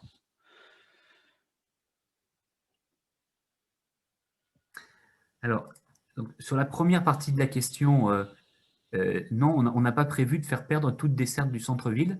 Donc, du coup, j'ai peur qu'on n'ait pas été assez précis, en fait, dans ce qu'on a essayé de dire. Aujourd'hui, hein, pour la ligne C, la variante, elle passe bien par le centre-ville. Pour ce qui est du réseau Silhouette, Alexia l'a indiqué tout à l'heure, on n'en est pas à la construction fine de la rue par laquelle il passe. Mais le principe, c'est bien d'offrir des solutions de déplacement aux habitants de Durtol, dont ceux du centre-ville. Voilà. Donc là, pour le coup, je crains, madame, que vous n'ayez pas tout à fait compris effectivement ce qu'on essaye d'expliquer, et ça peut être de notre faute. Est-ce que vous voulez, peut-être je vais essayer de passer la parole à la dame. Oui, c'est elle dit, soit elle a compris, soit elle n'a pas compris, d'ailleurs. Donc, Martine, est-ce que vous souhaitez prendre la parole pour préciser peut-être, et puis si ça n'a pas été clair, n'hésitez pas à le dire. Hein. Je peux prendre la parole. J'ai compris qu'il y avait deux parkings relais et un qui était probable ou possible vers le stade de Durtol et un autre qui était du côté du Rivali ou même en dessous. Si on s'arrête au Rivali, tout le centre de Durtol perd ce qu'il a actuellement. On a déjà perdu un bus, donc là on en perdra deux en 20 ans. Alors, est-ce que c'est une navette qui est prévue entre les deux parkings relais? Je ne comprends pas très bien. Si vous ne mettez pas le parking relais au stade de Durtol, et j'ai l'impression que ça, ce n'est pas défini, comment vont faire les gens qui descendent sur le centre de Durtol pour prendre le bus régulièrement? Si ce n'est aller en voiture vers l'autre parking relais, ce qui oblige à prendre une voiture, à la laisser toute la journée si on travaille, etc., ça ne semble pas très logique pour les habitants de Durtol. Merci, madame, d'avoir précisé la question. Mais du coup, j'ai beaucoup mieux compris la question. Merci beaucoup, Eric. Alors, je vais essayer d'y répondre aussi bien que possible. Donc, la première chose, vous l'avez compris sur la carte, aujourd'hui, on en est à regarder où c'est le plus astucieux de mettre des parkings relais. Et donc, vous l'avez très bien compris, ce n'est pas décidé. Ce n'est pas du tout décidé. On regarde, pour l'instant, on est dans l'étude d'opportunité pour savoir où est-ce que c'est le plus judicieux. Ensuite, le bus, il ne part pas d'un parking relais pour desservir le centre-ville. Le bus, il fait ce qu'il fait aujourd'hui, c'est-à-dire qu'il traverse par un certain nombre d'arrêts. Et la plupart des personnes qui monteront dans le bus demain, elles monteront simplement dans le bus aux différents arrêts desservis par le bus. Donc, pour les habitants de Durtol, la logique, évidemment, ceux du centre-ville de Durtol, c'est bien de monter dans un bus, que ce soit celui de la ligne C, parce qu'il y aura eu la variante, ou que ce soit un autre bus, comme l'a présenté Alexia tout à l'heure, parce qu'il y aura évidemment une desserte de bus demain. Dans tous les cas, l'idée, c'est bien de pouvoir monter dans le bus à l'intérieur de la ville de Durtol. Voilà. Les parkings relais, ce qu'on appelle parking relais, c'est plutôt destiné aux gens qui viennent de l'extérieur, dont les volumes, le nombre de personnes correspondant, c'est à peu près le nombre que je vous ai donné tout à l'heure. Voilà. Donc, on est plutôt dans les 500-600 à l'heure de pointe du matin. Et il y avait une autre question en parallèle, du coup, je vais en profiter pour y répondre tout de suite. Si on propose des variantes à la concertation, c'est bien parce que ce n'est pas décidé. Voilà. Donc, aujourd'hui, on ne sait pas vous dire si oui ou non la variante de Durtol est retenue. On n'en est pas là. On en est en phase d'écoute entre le 11 janvier et le 31 mars. Et est-ce que ça vous va, madame, ou vous souhaitez compléter? Non, mais j'ai très bien compris que ce n'était pas certain. Le problème, c'est que quand on vieillit et qu'il faut aller loin, prendre un bus, plus loin que ce qu'on fait actuellement, on prend la voiture. Et moi, j'espérais ne plus prendre ma voiture pour aller en centre-ville de Clermont. Mais on ne vous mettra pas plus loin. Voilà, c'est ça un peu notre objectif, c'est de pas vous… Mais avec la même fréquence que celle des bus, du nouveau bus? Alors, oui, alors, ça va rejoindre aussi la question de Madame Leroy. Enfin, notre objectif aujourd'hui, c'est d'augmenter l'offre et sur les lignes B et C et sur le reste du réseau. Donc, augmenter l'offre, c'est plus de services. Voilà. Est-ce que je peux vous dire combien ce soir? Non, je ne peux pas vous dire de combien. Mais ce que je peux vous dire, c'est que notre objectif, ce n'est pas de faire régresser l'offre.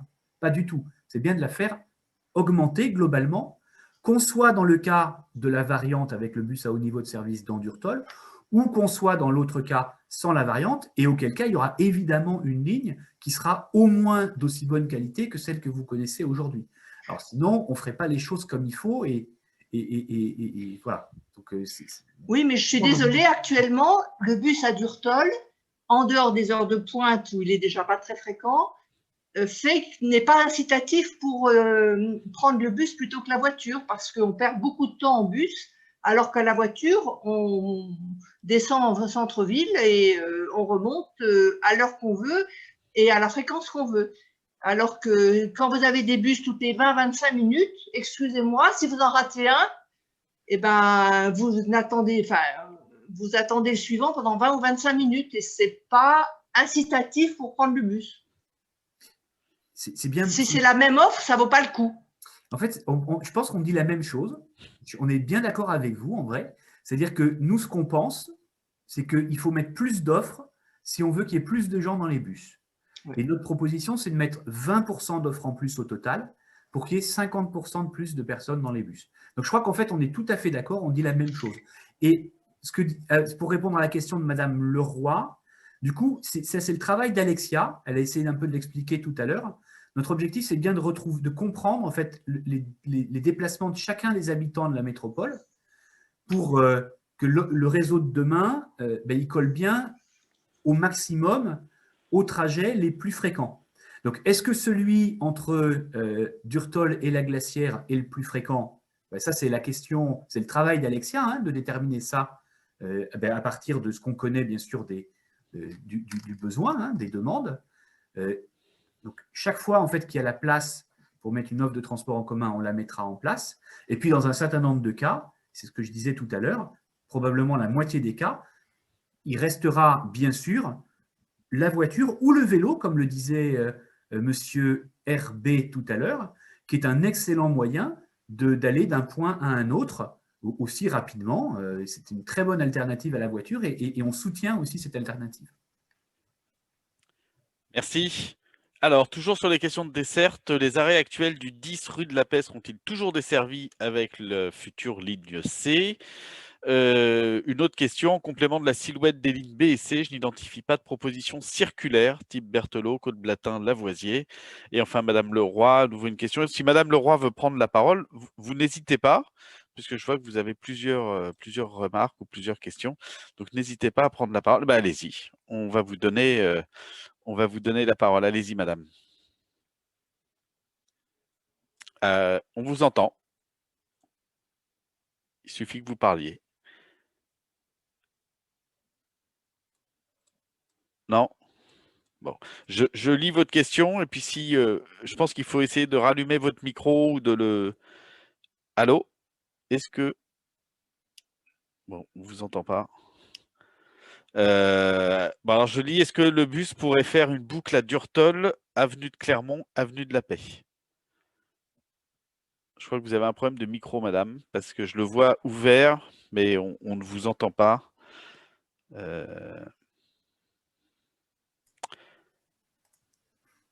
Alors ça a été dit tout à l'heure par Sarah Bastide et Alexia Pellissier. Les boucles, ce n'est pas terrible en transport en commun. Voilà, ce n'est pas terrible parce que les trajets en fait dans la boucle, si je veux aller, voilà, soit je vais être obligé de passer d'un côté, donc ça va me rallonger le temps de trajet pour pouvoir aller au point où je veux aller. Et puis, ce n'est pas très lisible. Donc, l'expérience dans toutes les métropoles, c'est que voilà, les boucles, ce n'est pas tout à fait fameux. Donc, ce n'est pas la proposition qu'on fait en standard. La proposition qu'on fait en standard, c'est d'avoir les bus dans les deux sens passant par la même route, en fait. Sur la question des arrêts précis, où est-ce qu'on les pose demain? Alors, c'est pareil, là, on n'en est pas tout à fait à ce stade-là hein, dans le projet. On a donc ce qu'on peut dire avec certitude, c'est que la distance pour rejoindre son arrêt de bus, demain, elle ne sera pas différente en moyenne pas très différente en moyenne de la distance qu'on a aujourd'hui pour aller à son arrêt. Est-ce qu'il sera situé exactement au même endroit? Ça, je ne peux pas vous le dire avec précision ce soir. Merci. Monsieur Vescovi qui voulait prendre la parole. Allez-y, monsieur. Oui, je voulais rebondir parce qu'il y a un certain nombre de questions qui m'amènent à une réflexion plus générale que nous, élus, qui avons eu plusieurs présentations et qui avons travaillé avec le SMTC, la T2C en amont, avons compris.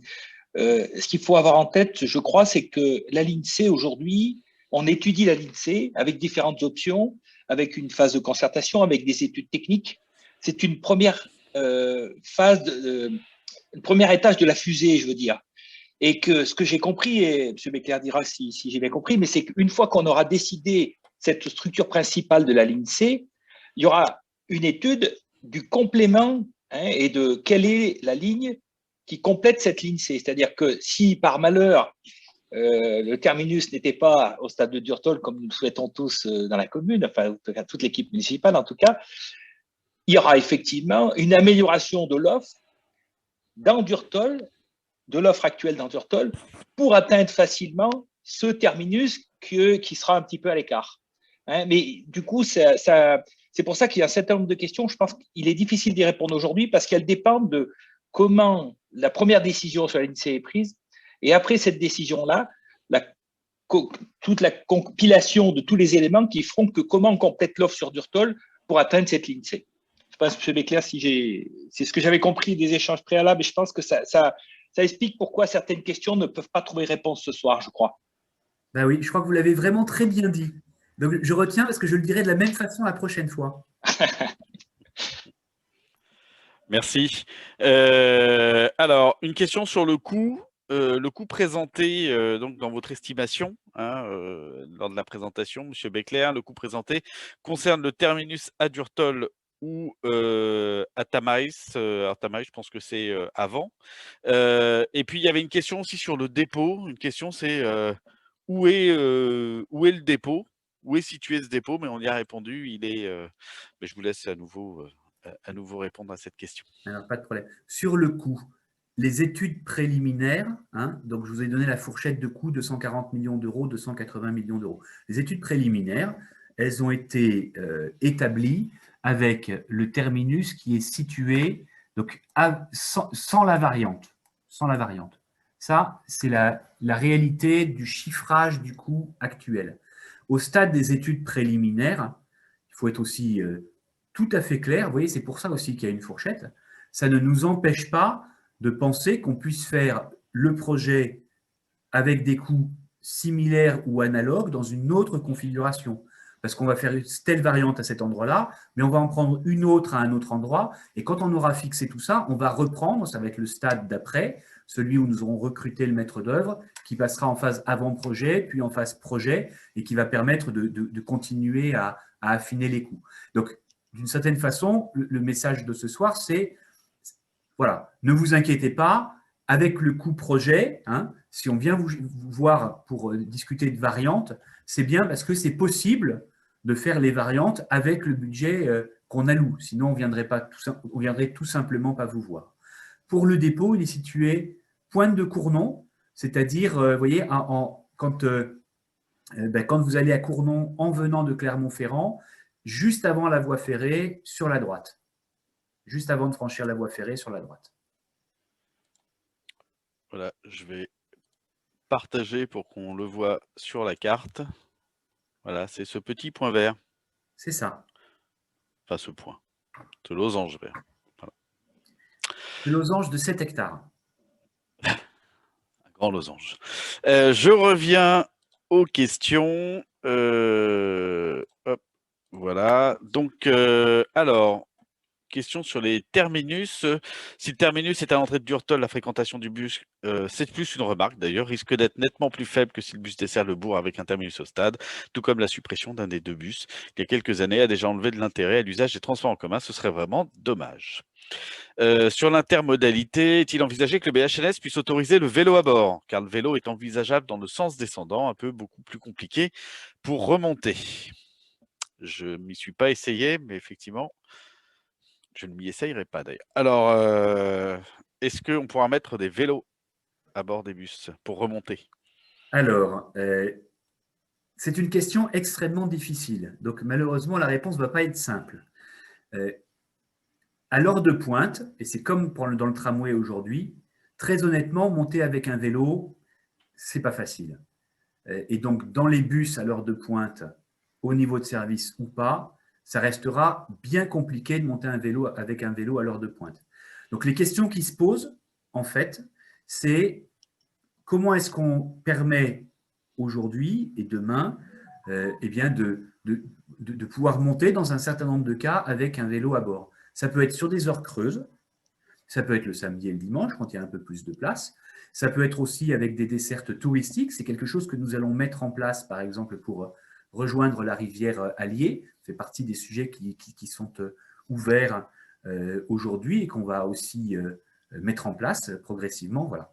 Et donc je ne peux pas vous dire que oui, dans un bus à haut niveau de service, vous êtes sûr de pouvoir monter avec votre vélo à l'heure de pointe parce que ça ne serait pas vrai.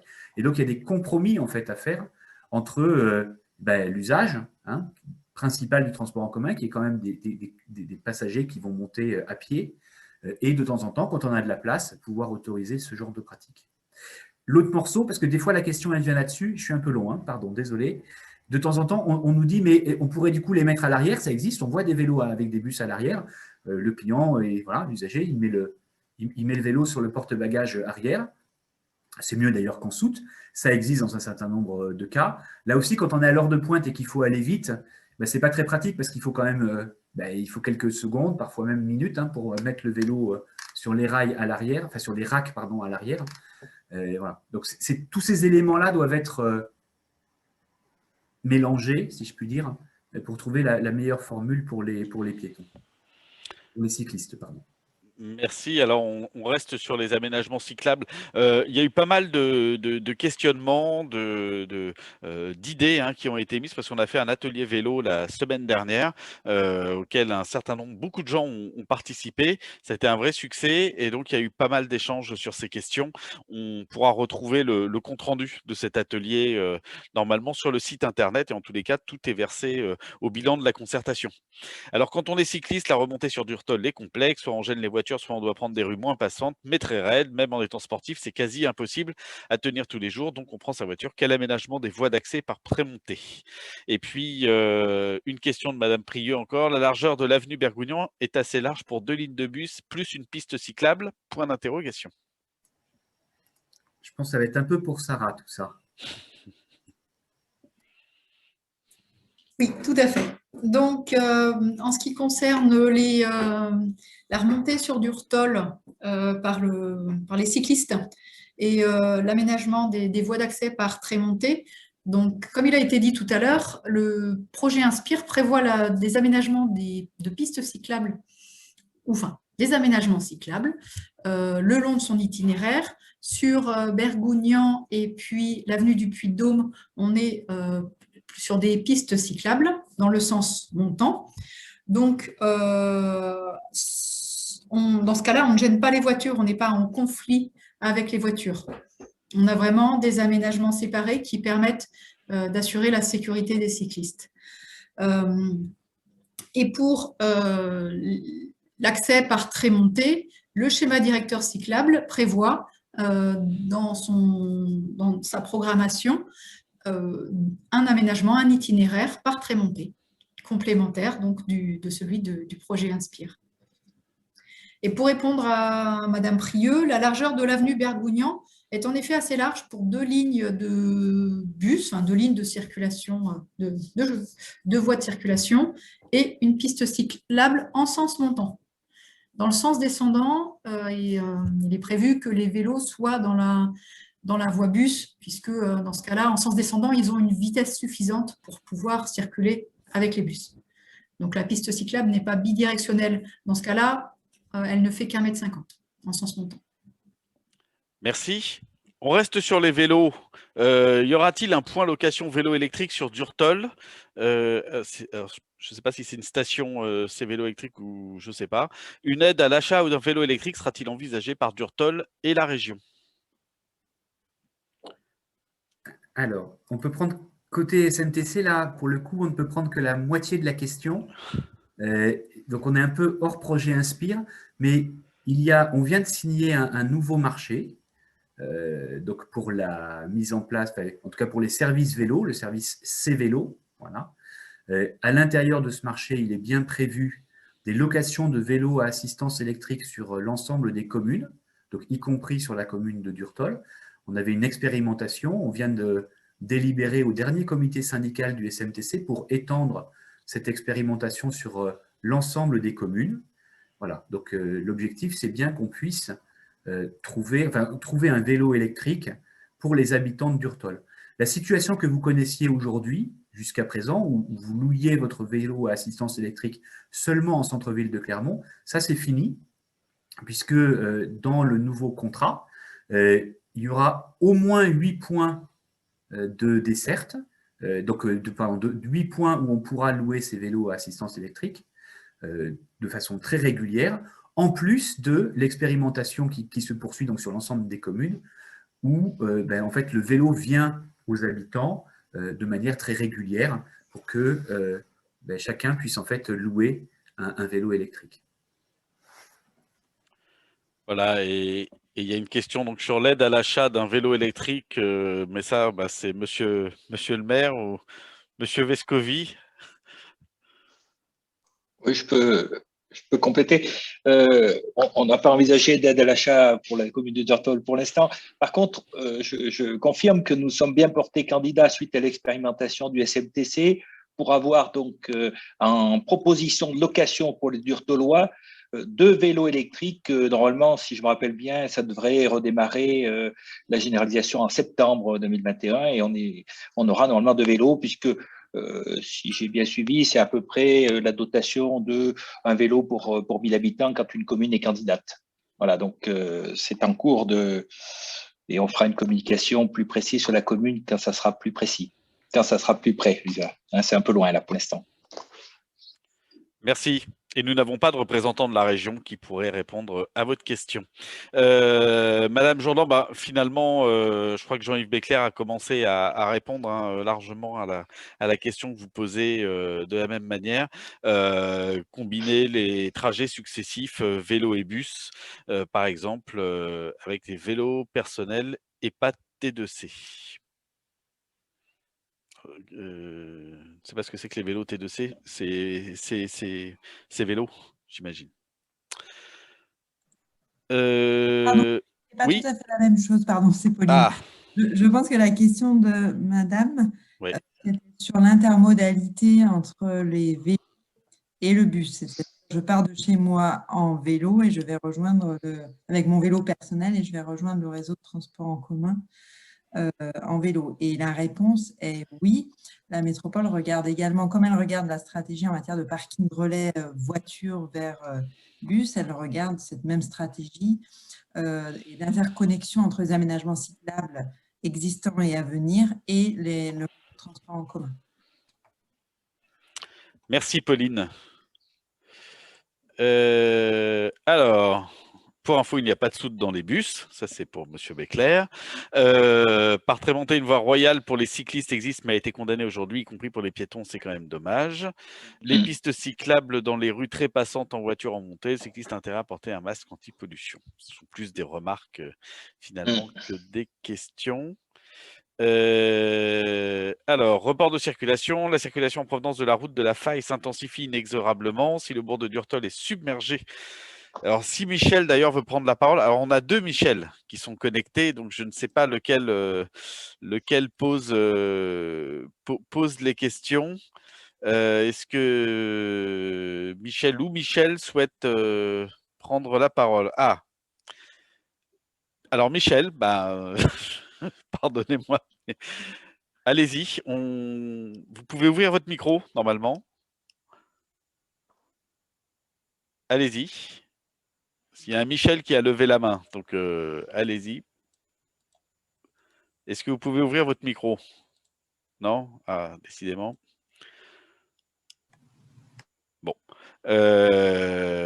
ça n'a pas l'air de marcher. Alors, la circulation en provenance, je relis la question, hein, en provenance de la route de la Faille s'intensifie inexorablement. Si le bourg de Durtol est submergé par ces flux automobiles, c'est l'envasement de Clermont qui risque de se faire vers les 4 routes. C'est pourquoi il serait judicieux de comprendre ce qui pourrait faire basculer ces habitants périurbains vers du transport collectif. Or, on ne les a pas interrogés, Chana, Volvic, de faire le changement modal avant Durtol vers le stade et non après le bourg, la station de carburant. Ah ben Michel, si, vous avez ouvert votre micro, allez-y, allez-y. Oui, effectivement, je n'avais pas vu qu'il fallait aussi cliquer.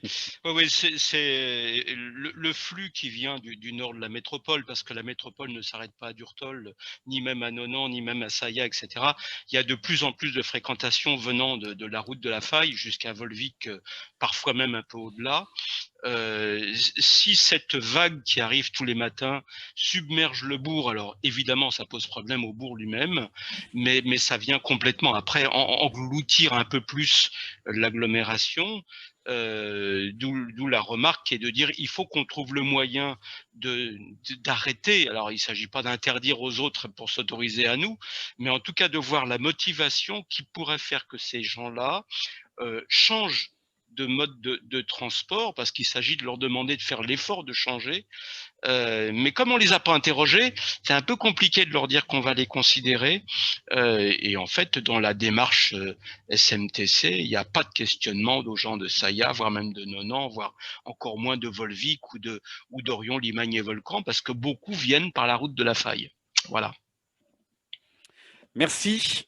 Alors, quand vous dites on ne les a pas interrogés, on a quand même, vous savez, dans le cadre de la concertation, on a diffusé via La Montagne, dans toute l'édition Puy-de-Dôme, ça représente près de, je crois, 60 000 personnes. On a diffusé le petit flyer, vous voyez, le petit dépliant avec les cartes T, pour que justement on puisse avoir des gens qui n'habitent pas la métropole, comme vous le dites, qui puissent également participer à la concertation. Et on a eu des réponses.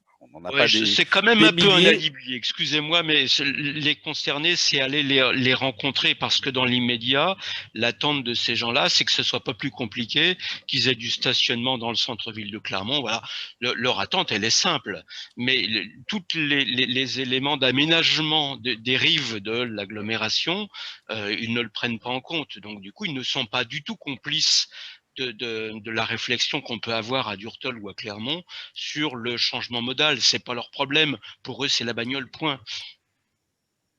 Très bien. Merci de vos remarques. Après, en complément, en fait, on fait une enquête tous les 10 ans sur un territoire très élargi. La prochaine aura lieu en 2022, ce qu'on appelle une enquête ménage-déplacement. Donc là, par exemple, on a des contacts téléphoniques avec plutôt un haut niveau, beaucoup de personnes qu'on vient interroger directement sur leur pratique de déplacement. Donc la prochaine aura lieu en septembre 2022, avant bien sûr l'ouverture du prochain réseau. Et puis nous dialoguons aussi avec les communautés de communes voisines de la nôtre. C'est vrai, ça a été vrai avec Rion, Limagne, Volcan, qui a décidé de prendre la compétence. Il y a de ça maintenant quelques années. C'est vrai aussi avec Billon et Mont-d'Arverne. Donc voilà, on a des canaux de communication ouverts aussi avec les communautés de communes qui sont voisines, mais dans le cadre de la concertation du projet, là pour l'instant, on est dans le schéma qu'a rappelé Eric à l'instant. Merci. Alors, une question sur la tarification. Est-ce que la tarification sera incitative? Alors, sauf si Madame Leroy réussit à faire marcher son micro. Vous savez, en fait, il faut cliquer sur l'icône de micro. Là, vous avez une icône micro, une icône caméra. Il faut cliquer pour… Madame Leroy? Alors, par contre, il faut avoir un micro qui marche, parce que sinon, vous avez ouvert votre micro, mais en fait, on ne vous entend pas du tout, Madame. Donc, est-ce que vous… Bon. Alors, est-ce que la tarification sera incitative pour les enfants et les familles? Aujourd'hui, au-delà de 2 personnes, la voiture coûte moins cher pour aller en centre-ville. En se garant au parking de Jaune, par exemple, en région parisienne, demi-tarif entre 4 et 11 ans et 12 ans à Bordeaux, tarif dégressif selon le nombre d'enfants. Alors, est-ce que… qui veut répondre? Monsieur Béclair? Cyril Sineux? Je peux faire. Jean-Yves, je vais faire le début. Vous savez, quand on dit la voiture coûte moins cher, je pense que c'est déjà un objet de débat en soi. Vous voyez, quand vous regardez quel est le coût complet de la voiture au kilomètre, c'est en fait assez élevé. Et dans le cas dont vous parlez, en tout cas en venant de Durtol, je doute que l'aller-retour Durtol-Clermont en voiture pour 2 personnes soit moins cher que l'aller-retour en bus. Voilà. Donc ça, c'est le premier élément très objectif. Voilà. Deuxième élément, nous avons aujourd'hui une tarification incitative et solidaire. C'est un choix politique très fort qui a été fait en 2015, donc qui s'applique et qui est une tarification qui permet aux personnes dont les revenus sont moins élevés que la moyenne de bénéficier d'un tarif beaucoup plus attractif, et en particulier pour la toute dernière tranche où l'abonnement est à moins de 4 € voilà, mensuel. Donc, on a bien aujourd'hui une tarification incitative. Et puis, par ailleurs, il y avait la question de tout à l'heure sur la gratuité à laquelle M. Sineux a également apporté des éléments de réponse. Merci. Alors, Madame Leroy nous disait qu'elle n'a pas entendu la réponse à la question qu'elle a posée sur la liaison absente avec la glacière. Et j'ai vu que… Alors, François Carmier avait sinon donné une réponse tout à l'heure, donc peut-être s'il veut… Allez-y, monsieur le maire. Oui. À l'heure actuelle, la seule liaison qui existe entre Durtol et effectivement le collège Roger-Quillot, c'est le collège de secteur, c'est le bus scolaire et qui dessert tous les quartiers, enfin toute la zone scolaire de ce collège. Et effectivement, c'est un petit peu long. Si on veut prendre les lignes classiques, il faut absolument changer pour récupérer la ligne qui a un terminus à Trémonté.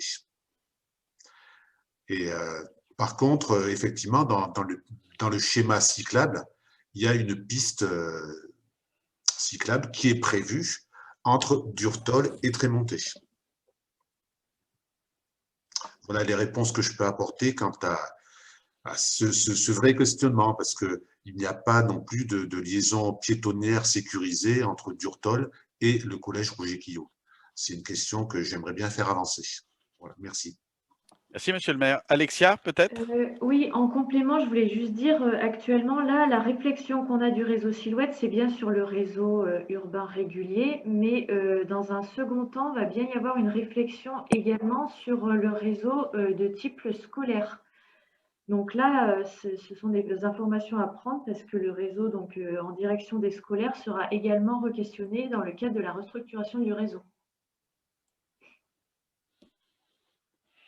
Merci.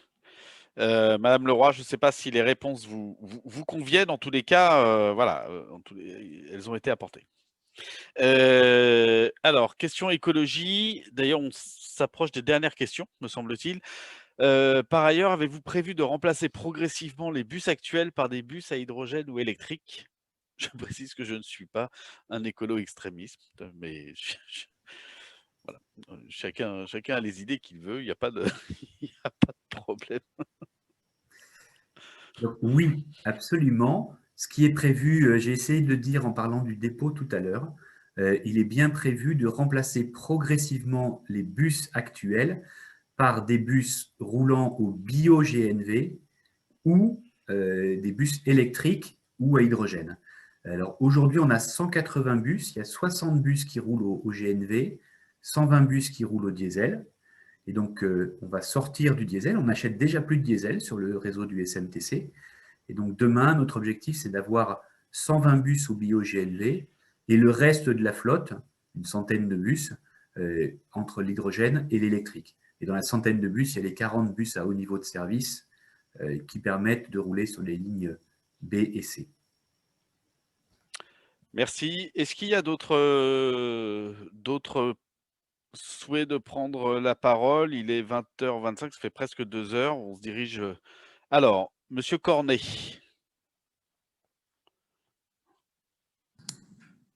Bonsoir. Oui, bonsoir. Eh bien, écoutez, moi, je suis usager de la T2C pour aller au travail entre Durtol et les CESO, donc depuis 12 ans. Et tout simplement parce que, en fait, je suis enseignant-chercheur. Et en fait, ce soir, j'ai juste envie j'ai pas de questions à poser, en fait, mais juste donner peut-être un éclairage de scientifique. Parce qu'en fait, je suis spécialiste de l'énergie.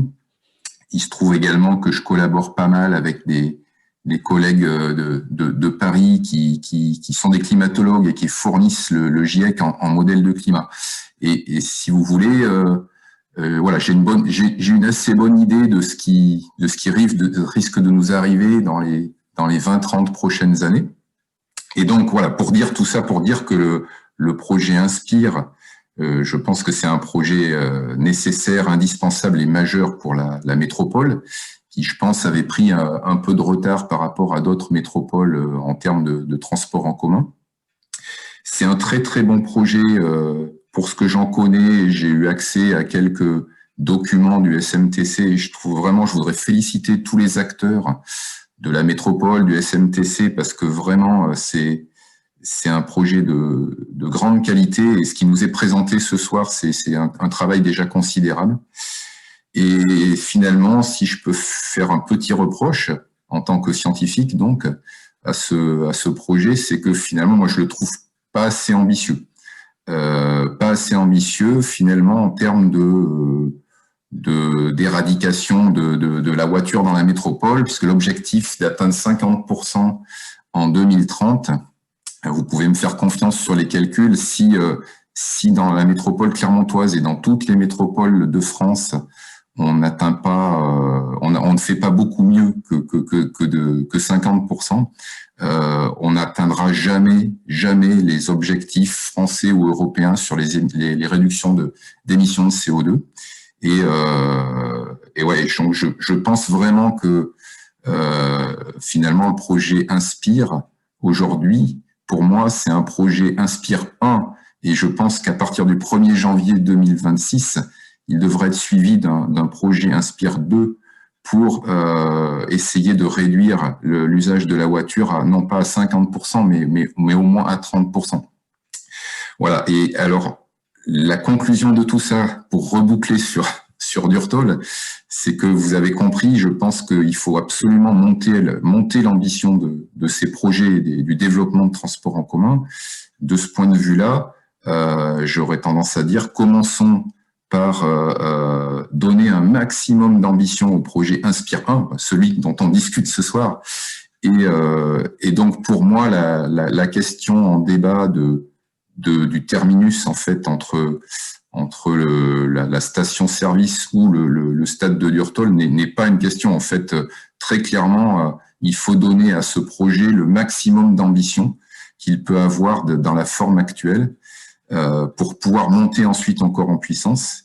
Et très clairement, je pense qu'il faut absolument mettre le terminus au stade avec un parking relais et faire une connexion très importante sur Nonan, Saya et Arnia. Voilà. Merci, monsieur, pour cette contribution. Voilà. Est-ce qu'il y a d'autres demandes de parole? Sinon, on va peut-être passer à la conclusion. Cyril Sineux, monsieur le maire, comment vous organisez? Monsieur Sineux, puis on laisse monsieur le maire conclure. Oui, je crois que c'est l'usage que celui qui nous invite puisse faire la conclusion. Donc, je lui laisserai volontiers faire cette conclusion. Moi, je n'ai pas une grande conclusion à faire parce que je remercie monsieur Cornet. Je reprends ses mots. C'est un projet nécessaire, indispensable et majeur. C'est à peu près la conclusion que je voulais faire. Donc, vous l'avez fait à ma place. Et pour le coup, pour une fois, pour un élu, c'est très agréable quand la conclusion vient des citoyens et qu'on n'a pas besoin d'en rajouter. Donc, je n'en rajouterai pas. Je veux vous remercier pour votre intervention, remercier tous les gens qui étaient présents, qui ont posé des questions. Voilà, j'en dirai pas plus. Merci à vous. Merci. Monsieur le maire. Oui. Déjà, je vais remercier tous les participants parce que ça a été déjà un exposé de qualité. Comme l'a souligné M. Cornet, c'est un travail considérable qui a été fait par le SMTC et toutes les équipes qui ont participé. Alors, bien évidemment, je reprendrai les mots de M. Cornet. Ce projet n'a de sens que si le terminus arrive jusqu'au stade de Durtol. Voilà. Merci. Je remercie l'ensemble des participants et aussi surtout des spectateurs. Et surtout, enfin pas des spectateurs, des acteurs, parce que tout le monde a contribué à ce que cette réunion soit très positive. Et je vous en remercie. Merci, monsieur le maire. Alors, il y a une question que j'ai oublié de traiter, mais en fait, on l'a déjà abordée dans la concertation à plusieurs reprises. Donc, bon, je suis désolé, je ne l'avais pas vu. C'était sur les connexions entre les bus et les chemins de fer, mais à plusieurs reprises, il y a déjà eu cette question.